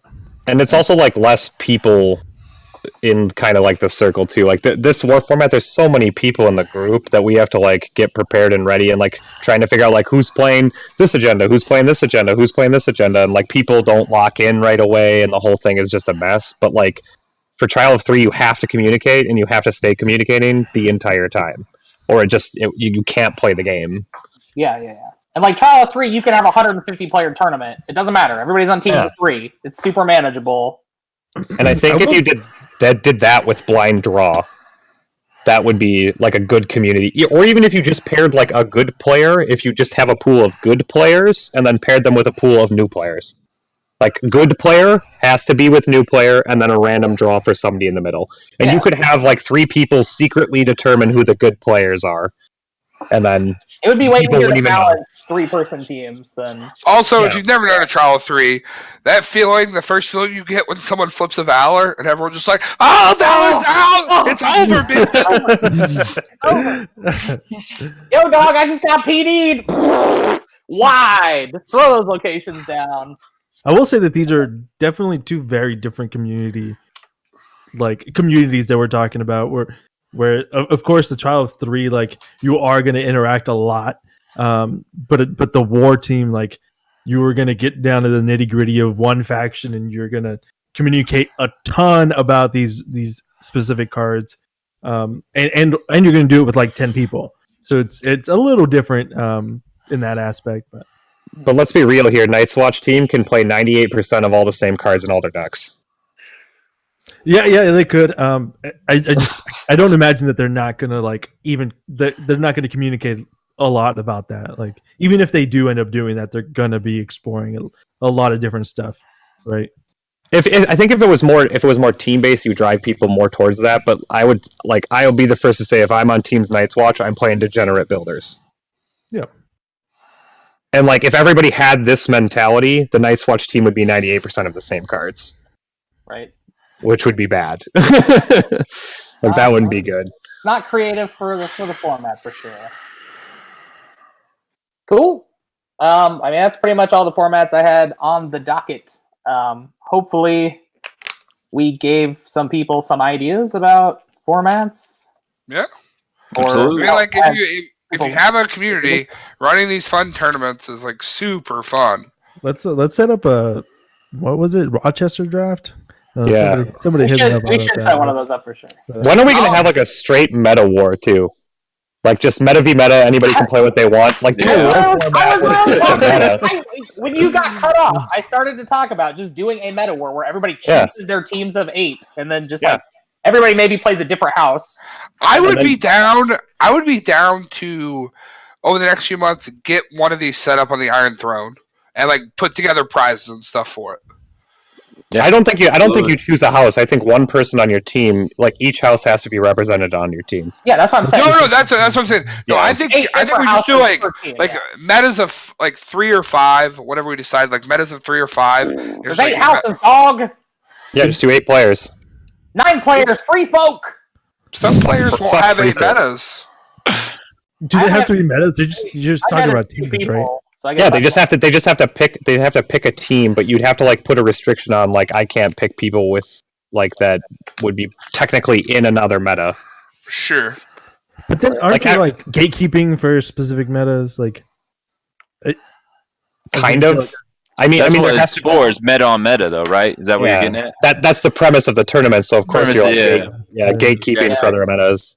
Yeah. This would be a purely unlike a community building tournament. This would be purely a dick swinging contest, which is fine. You can have tournaments like that sometimes. There's nothing wrong with that. This would be bragging rights 2019. That's what this would be. First of all, like it is always we're 25 to 30 something years old playing a card game. Yeah, we're only swinging dicks here. Okay, we're not driving big trucks. We're not like partying. Like we're fucking playing cards at 25 years old. God, I'm old. I'm old as all I gotta say, Jesse, is good for us. We have a habitual dick swinger. Yeah. And he likes to play orange cards, and he likes to be degenerate.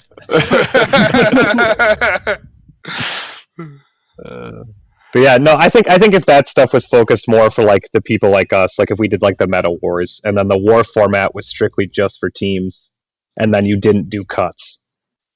Like a king should want to make their team as best as possible. Not I'm going to do well. My team, I don't really care because I get to go to a cut. I don't think that happens though. I think people have that in their mind. Like I think that all the kings know that they want to play a deck that isn't a potato deck, so they can play the next day. Potatoes. Boil them, mash them, stick them in a stew. I have an alternate format. We just all play Lord of the Rings Decipher. CT, it would be like me, you, and Kid. And Show and Tell. I'm in. That's a good 4 folks right there. Tom McKenzie plays. Yeah, I know. I was just He's garbage. Did you watch that game at Worlds? He got done with these all up in his ass. Is Fracka fair? No. I remember you just walking by and be like, "Do you feel good that you just played a guy and you just took control of a site? You didn't have to fucking earn it." And then I asked him. I was like, do you have any cards that liberate sites in your deck? No, didn't think so. Do they exist? No, didn't think. No. Who does? Oh, hides? Oh, CTS 3 hides on the table? Oh, they're all foil, too. Wow, must have played this game. So, see, I run the board game nights at the shop, whatever, and we played Lord of the Rings deck building game last week, Ooh, yeah. and I have to, like, be professional and stuff. First motherfucker who took a Morio Orcs, I wanted to flip the goddamn table. No one takes my fucking Morio Orcs. Yeah, because they used to sit at my table where I'm like, "You can take the Morio Orcs. I don't want those fucking pieces of shit." It's so funny, too, because, like, Jesse, I haze him about the game that he picks. I was like, oh, wow, I'm going to go play a deck builder, you fucking casual. And then, like, after the game, he comes up front, he's like, just crush them! Oh my god! I will say that I've ran board game nights there for a while now, and I've never lost one. Wait till I get in. Nah, I can't play with Brad. I'm sick that week. Why? You'll just fucking lie to me anyway. Hey, I got this card. Dude, I'm just gonna play. It's not that bad for you. Literally does nothing to you. Oh, just fuck you? Oh, I didn't know. I didn't read it. Oh, I'll just play another one. I'll just play 2 in a row. Yeah, that's fine. Not a big deal. All right. Two things left. Number one. Wrapping up. Number one, Jesse's name day. We're a week-ish out. Do we have anything we want to talk about? Jesse's name day. Does Jesse have anything he wants to talk about for his name day? Nope, just thank everyone. I'm just excited. I posted the schedule today, so if you're not really super active on Facebook, check it. The schedule's up, what we're doing on... So, like, if you're in town super early on Thursday night, we'll just be hanging out, and then I think we're going to eat some wings at an awful place. Friday, we're just jamming games in the shop, grabbing dinner, going to do karaoke. Saturday night, you're gonna be able to see the Wausau Classic, the Domino. 3 things about the Domino: you can get drunk for $12. Yep. Be ready to roll dice for shots, and it could cost you hundreds. And everybody is going to ask you to gamble. Everyone. And bonus, if you're lucky, if you're truly lucky, you might see the infamous Kid Sam Wedge. The Kid Sam Wedge. It's an unbreakable barrier. It's the 6-drop big wall. You can't get into it. Is this like white squirrels? Like, this shit ain't real for sure. No, Kid and Sam stand in a bar. They turn towards each other, and you can't get in there. You try. Like in high school, when people form like the semicircle, and you just stand on the outside, and you're like, ha ha ha, and they look back at you like, what the fuck? The only way you get in is if you gamble. And if for some reason you gamble and you do get in, you realize they're just talking about the same shitty Thrones cards they were last month. If you don't know about left and right, don't even get in the wedge. No, I'm just kidding. Those guys are great. It's gonna be a lot. It's gonna be a lot of fun. It's gonna be tight, but it's exciting. I'm super hyped. Awesome. Yeah. Exciting. So, speaking of goofy formats, the reason we talked about all this shit today, I'm pretty sure 99%. So after Jesse's birthday, the next stop on the next tour for the Midwest this year is going to be Disaster Crasters 3. The third one's always the best in the trilogy, baby. We're looking...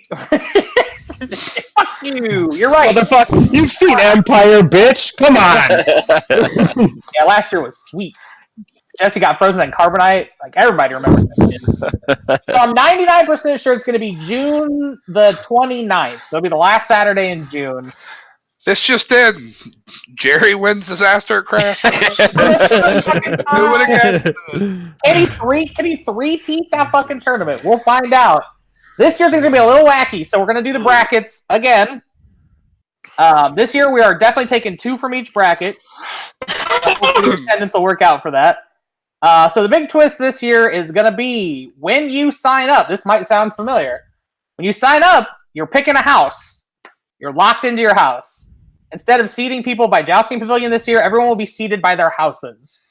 In your bracket, you will not play an enemy house more than once. You will not play a mirror match. These things cannot happen to you until you get to the cut. Top 2 from each pod will make the top 16. Regular. I have a weird question. Is that actually possible? It is possible. It's possible that it's not possible, but It's possible that it's not probably possible. gonna work out. Okay. Because I was like, if nobody puts in Bara and there's like not a lot of Stark, this is going to be weird ass pairings. So here's the thing, right? So like Bara, supposedly the box will be out in May. If the box is not out for whatever reason by the end of June, every fully spoiled card I will allow as a proxy. People will play Bara. Jesse Carpenter will be the first motherfucker on the sign-up sheet. It'll say Bara right next to it. So I can feel running 0-7 costers still. My bear was intended. So that's the plan. It's gonna be a hoot. Wait, how much is never mind. What? Nothing. What? I'm just fucked up. He cost 7. Use your words. She cost. I don't 6, want to play as Stannis. She cost 6. Oh, she cost 7 too. Damn. No, she cost 6. Oh, Mel's 6. Oh, whoo! I didn't know if she was spoiled yet or not. Really. Can't wait to play it. Oops. All the big natty characters have been spoiled. It's Ren. Yeah, the 7 coster, 2 7 costers, 2 6 costers. Like all the big ones have been spoiled, right? All the important. Yeah. We've seen like everything you usually see from the box, the house plot, all the big shit that matters. Yeah, you better got another sick ass plot. Really Have you seen the effective. Tard cards? Tard cards? Have we seen Tard cards? I don't know. We've seen Why live. do you- haven't seen anything that matters? Why do you care, Alejandro? You're just playing Martel for the rest of your goddamn life. God damn it. God damn. Alejandro's like, dude, I can make it. And I'm like, we've already got 8 Tard players, dog. We got some Martel slots open. But hopefully people play Lannister because Lionstar will be out one way or the other. Can I talk about one thing before we go? What's up? How good Lionstar is? Bring the No. clans back to tier 1. Klansman's fucking buns. Anyway, Damn. so trade routes was ridiculously played across the format. Obviously, Mhm. is anything going to be led more frequently than at the gates? Is this No. going to be the most common lead plot by like a 95 to 5% margin? Yeah, because even if you get riddled, you don't give a fuck. Correct. And like the worst, like even if your opponent trade routes as you, it's fucking terrible for the trade routes player. If you get a great haul, you're getting like $9 to their 10, and you have a location for the rest of the game. Like why? I don't see like any world where 95% of players, unless they're on like a 100% aggro deck, aren't leading that plot. And if you get an in-house card with it that has an ability, it's fucking nutty. Like, it was so good, Sam and I had talked about playing 2 in, like, a Lanny Shadows deck just because it turns it into a shitty Coppers. Because you just go get the Shadows Draw 2 card. Yeah. Sure. Yeah. Like, I think that, like, even if you navel it, they still get value. Naveling it feels bad. And, Yeah. like, Like, it's me like- saying that. That sucks. Like, what plot do you, like, open against it that doesn't feel miserable? Like, it's going to be the best...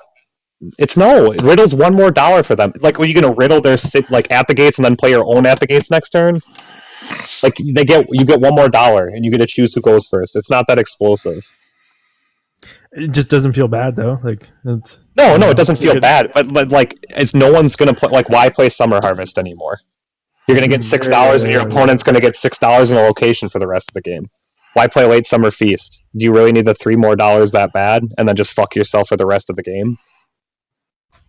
I mean, I'm not going to be sad to see Summer Harvest and such things getting played less. Go. Yeah. Right, yeah, I'm not sad about that either, but the problem is that when 95% of the people lead at the gates, that's boring as shit. It is boring, but I mean, generally opening plots have always been kind of fucking boring. yeah, So, the most boring thing. can you make an exciting goal? Some people play boring plots. I'll say that. I mean, at least with trading with the Pentoshi and Late Summer Feast, Navo is a card. Hell Like- yeah. Like, and if you get naveled, you are in Pound Town, right? Mhm. But like, there is no plot that you can open against at the gates that makes them feel bad. None. Like, I could name. So as a naval loyalist, you were just lamenting the fact that naval's getting worse. Well, I I think got better, and then they got They worse. just got worse. Oh, there is a plot. There is a plot. here's the problem. Plans. Here's Forgotten plans. No, because it's outside of doesn't it's work. outside of the plot phase. Oh, horseshit! You fucking idiots! This game is garbage. This game is dog shit. So like me being sad that naval doesn't work is because choke is bad, and like choke should be an archetype, and it wasn't because of trade routes, right? And then they get rid of trade routes, so choke could possibly be an archetype again, and then they just fuck it by printing at the gates. It's probably I like not going to be that big a deal. I don't know. I'm not sure. That we really Hey, I'm not saying that it breaks the game or anything. It doesn't like break it, but if 95% of people play it on turn one, should it be in the game? I think we should just hope that No. players want No. to try and play riskier plots. Let's I ban don't it. know how boring and vanilla that is. But what's a riskier plot? And like, why would you play it? Are you gonna like open force march? I mean, depending on what I'm up against, I guess. I mean, you could. I mean, still trading is We're still opening a lot Vanquish the more gold Unbelievers. than opening. Trading is terrible. You have 10 gold, and then they will have 9.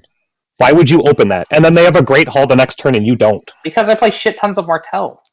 You have one more dollar though. You have Wait, one why more would you dollar. open trading in Martell? What? Because then people just play all their fucking cards out. Oh yeah. No, that's great. That's Okay. fair. Oh, hang on. I'll be right back, guys. But yeah, I guess if I was playing mid-range decks, like, yeah, I'd just be like, well, all right, I'll just fucking at the gates. That's pretty boring. Like, I mean, you're not giving anything up. I just feel Tyrell, like 90% of people just lead that. yeah, Tyrell Wars is just gonna lead this, right? Just gonna. Who doesn't? Builders leads it. Yeah. Tyrell Wars leads it. Like every Lanny deck that we've been making wants to lead it. Why Yeah. wouldn't you? Your 7 drop costs 2 less now. Like I can't consider this because I've been playing Martell for 4 months, guys. I have no. Yeah, you idea just what opened Dorn's back. I- Piece of cake. yeah, and then you're just gonna riddle their fucking at the gates. Probably, yeah. And then you're gonna go get a fucking gates of the moon, and that's gonna be your turn. And you're gonna, why didn't I just play at the gates like that? And I couldn't. Yeah, let's go back I to just the want initiative, on it, and I have. That's Yeah, but or you could just flip for initiative. Like if you lead behest, you're flipping for initiative, right? Oh yeah. If you lead at the gates, you're flipping for initiative, right? At the gate of zero, right? Yeah. Who set up a King's Road? Like, yeah, I just, Not me. Oh! Long, it's I boring. don't know. Did someone talk about Rickon? and then like, so the other thing that bothers me is like, then after that point, because the way that city plots worked in 1.0 was like, if you had all city plots in your use pile, right? Yeah, they just get insanely more Yeah. powerful. Okay, so and then if this is going to be like the ubiquitous lead plot for everyone, if the city plots are at all decent, like why would you not play them? Well, the one that they already spoiled is really good with this. I have no idea what it does. What does it do? The other one So, is trash. The other one, You draw 2, and then if you don't have a city plot in your use pile, you discard 2. but everyone Oh, sure. draws 2. You give your opponent Yeah, 2 yeah, yeah. cards. So it's each player draws 2? Each Yeah, player yeah. draws 2, and then if you don't have a city plot in your use pile, you discard 2. But if everybody It's opens really a pile, bad. you're just giving everybody 2 cards. Oh yeah, that's terrible. It's like that 6-1-1 that people play that isn't very good. Yep. But We do don't know you- what you're talking don't you about in this draw cast. 2? Like it depends on whether or not they're playing. Who's not going city to have at the plots. gates? Who's not going to have at the gates? That's the I don't know the that's answer to that. that's what you will have. Me is the answer. I'm not going to be playing it. I'm probably not going to be playing it either, but So Targaryen, you could go against. I disagree with both of you. I think both of you are going to play it. I think so too. I think that Martell will just go get Depends on the what deck fucking. you're You just said you wanted to play trading so people would play their cards. So why wouldn't you just go get a Gates of the Moon turn 1? I don't know. Because it's fucking lame. How dare you? How dare you be so smart and good at card games? Piece of shit. I'll believe Targaryen guy, do you have Khal Drogo in your deck? Do you have Drogon in your deck? Would you like them to cost 2 less for the rest of the game? Wait, you can just get Great Hall? Yes. Yeah. You literally just go get Great Hall. I thought it only got Gates. No. No. What are you No, talking Mr. about? Justin, hang on. Yes, come on, dude. Oh my Hang on. god. I must have just not read the fucking card. Holy! I just saved your goddamn team. That's what I just did right there. You're welcome. Hang on a second. Right, go bring up the Were none of you guys playing at the gates? Dude, we literally haven't even been worrying about the new pack at all because we were just like, our cards are garbage. Fuck this pack. I bet out of 114 decks that are going to be at the name day, I bet 75 to 80 of them will have at the gates on it. I would take the over on that, Jesse.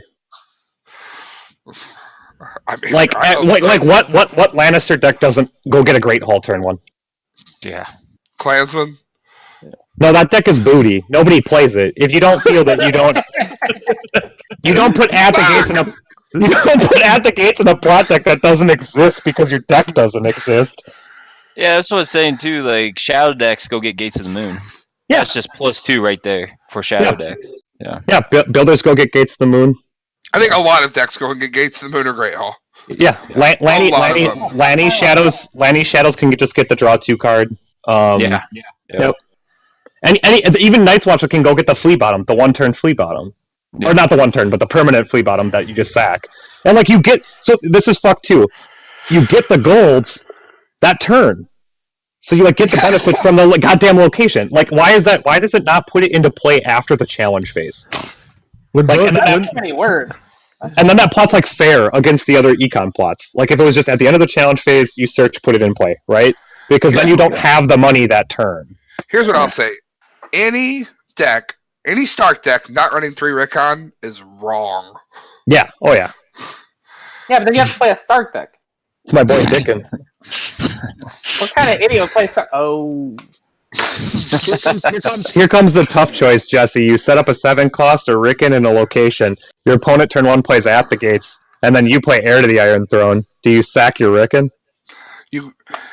No, you don't, because you're canceling 2 gold for them, but you're possibly getting +6 for yourself. Correct. So then, maybe that's... I passed the old Brad card game test. But won't that deck just lead at the gates? I mean, yes. Yeah. CT, I can't believe you didn't know that didn't get Great Hall. I was literally about to put in the chat, I may or may not generally remember cards when there are different versions that I hear from other. Also, it has 7 reserve. Why? Yeah, alright, so it's fine. It's pretty alright. It's pretty alright. Checks out. It's a pretty good card, I guess. So you were borderline agreeing with me when I said it would be 90%. You were yeah, when I thought it only got Gates. Yeah. Gates of the Moon and the house gates. I'm this card's okay. So it's it can pull any limited that costs 1. All right. It's still busted. Today I set up my Gates of the Moon, my 1x Gates of the Moon. Turn 1, I just played at the gates. I went and grabbed Old Gate, and I just drew 2 more cards because for some reason my reserve is fucking 7. All right, I might have to reconsider my openers. Oh, you're gonna lead Summer Harvest and get 6 gold. They're gonna lead at the gates and get 6 gold and just be better than you. Summer Harvest. I fucking hate Summer Harvest. I never. Why? People waffle out the 6/1/1 and you just blow them out with your $8 and your extra card. It just depends. I can't play it at Worlds, but I don't like to play it all the time. It's not peace and prosperity, but it's fine. That plot is Summer Harvest now I feel is very, very buns because the only other thing that people will lead is Riddle. And that's just horrible for you. You either get 6 gold and no city gates, or you get 6 gold and then no location, or your opponent gets 4 gold and a location, or they lead Riddle and you get blown the fuck out. Yep. And that's what I mean is the 9 gold one is the only argument of plot that could still be played for a lead econ because let's not post this until after the event. So people that aren't watching right now. But then CT can't tell his team that the plot's good. That's the only deal I will make. He cannot tell his team that the plot is good. Do you realize tomorrow's gonna be a living fucking nightmare for me because 3 hours ago Matt Clemens is just hey, can I just play at the gates and pull my Gates of the Moon? I'm no, that fucking plot is bad. You're 99.9% of the time, Clemens is never right. I've done fucked up and what claims to be right the 1.01% of the fucking time. Oh, I'm gonna that hear it all fucking day tomorrow. Oh god. was great. We have to fucking cancel this podcast. We have to go back in time and start the whole fucking podcast over. Flop a great hole, tutor a great hole, Drogon for 2? Is this good? Is this fair? I guess I'll just marshal Drogon instead of fucking ambushing him since he cost fucking 2 on my first. Yeah.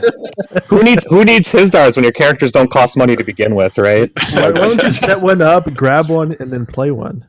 Yeah, there you go. Fuck it. Yeah. And then your Drogon costs nothing. That's great. He's free. We should wrap it up for Buzz. Yeah. Oh, we Let's said do what he's everything. getting We into. said everything important. Now we're just bullshitting. So Yeah. All right. Brad, you got anything going on this next week? Nope. Nothing at all. Got your tournament, and then I'm gonna have to work a bunch. And if I don't make the cut, I have to come into work. I think that's like the deal with us here. Is like if you don't make the cut, you have to work on Sunday. It's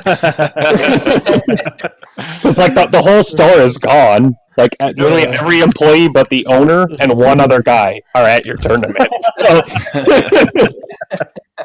We're playing for keeps because if you don't make the cut, you got to go work, and that sucks. CT, you got anything going on? this weekend, I think Sunday, I'm going to Cincinnati for a store championship. Nice. Random Sunday tournament. Eric Goebel's hosting that shindig. Should be a lot of fun. He's got some like custom prizes and stuff, so it'll be cool. That's really cool. I haven't been to Cincy in a minute, so that'll be a good time. Groff, what do you got going on, buddy? We got a new house, so we got to renovate, paint, do all the work. So. Exciting. Welcome to home ownership. Moving down to Colorado Springs. That's Fun. awesome, man. That's where our meta is, anyways. Most people are down there, so it's good for me. That's really cool. Good to hear, man. Congratulations, brother. Appreciate it. Alejandro?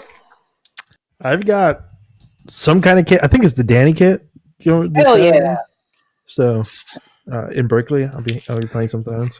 Oh, at NorCal G&K, it'll be like 2 Martell Wars, 3 Greyjoy Sea of Bloods, and like a Tyrell Crossing.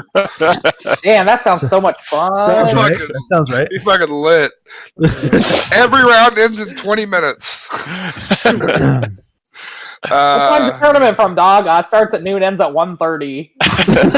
3 rounds of Swiss. 5 rounds, cut to top 4. It'll be done by 1:30.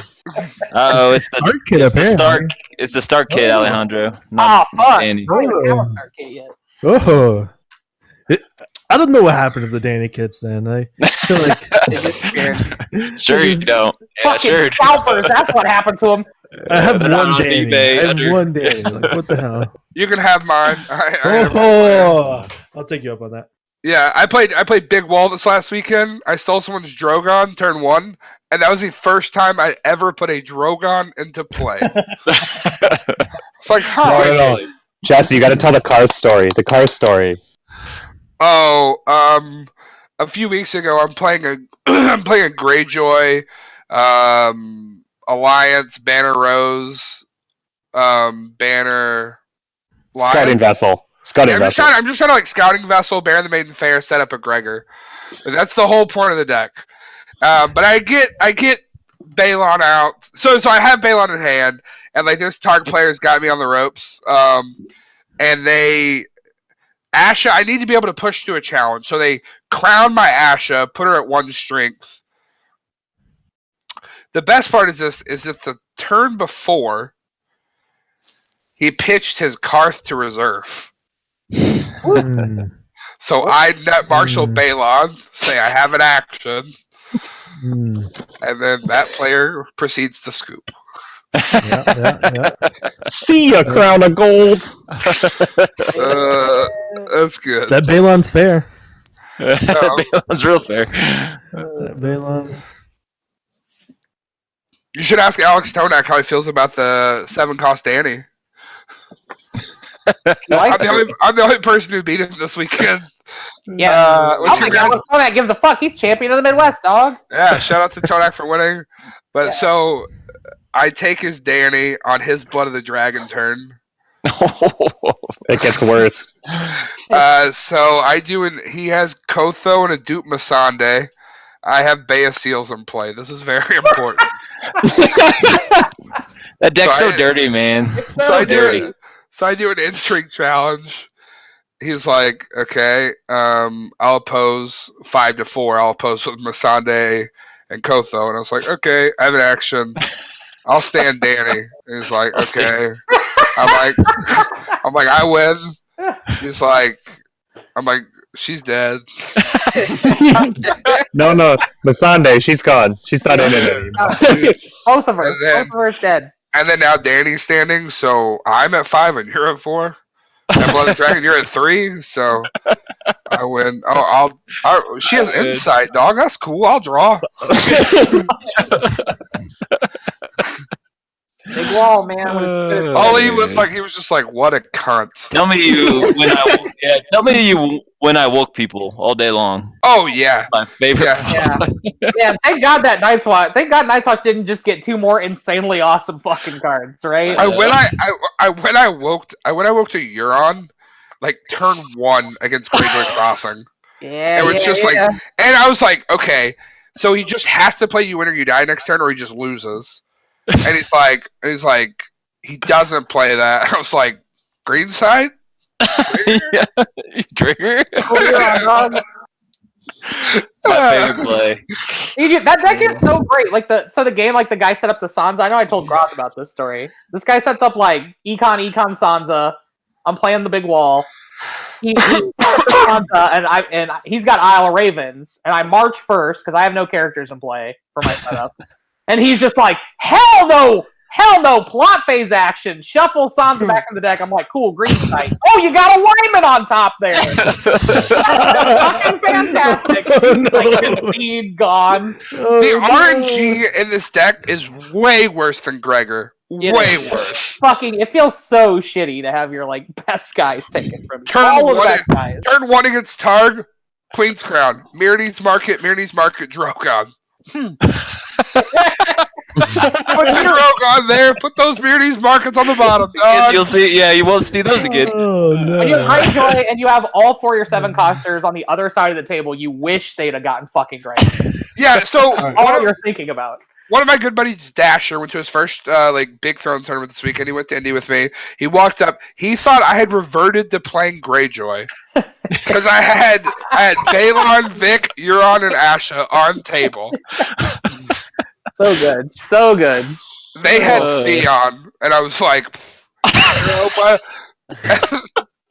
so we got back around to our first plots. I marched to Theon. I was up like 11-2 now or something. I marched to Theon, and then I just like showed Guardian of the Realm in hand, and he was like, "All right, just it's done. Sorry." It's over. All right, should we Watching- let- All right, it's been 2 hours with the delay. We should probably let Buzz free. Yeah. yeah. Thanks for hanging out tonight, guys. We love you Thanks all. for coming on, Brad. Thank you Brad. for having me. And if not, we'll chat soon. Hope you join us next time on The Worst to Come. Later.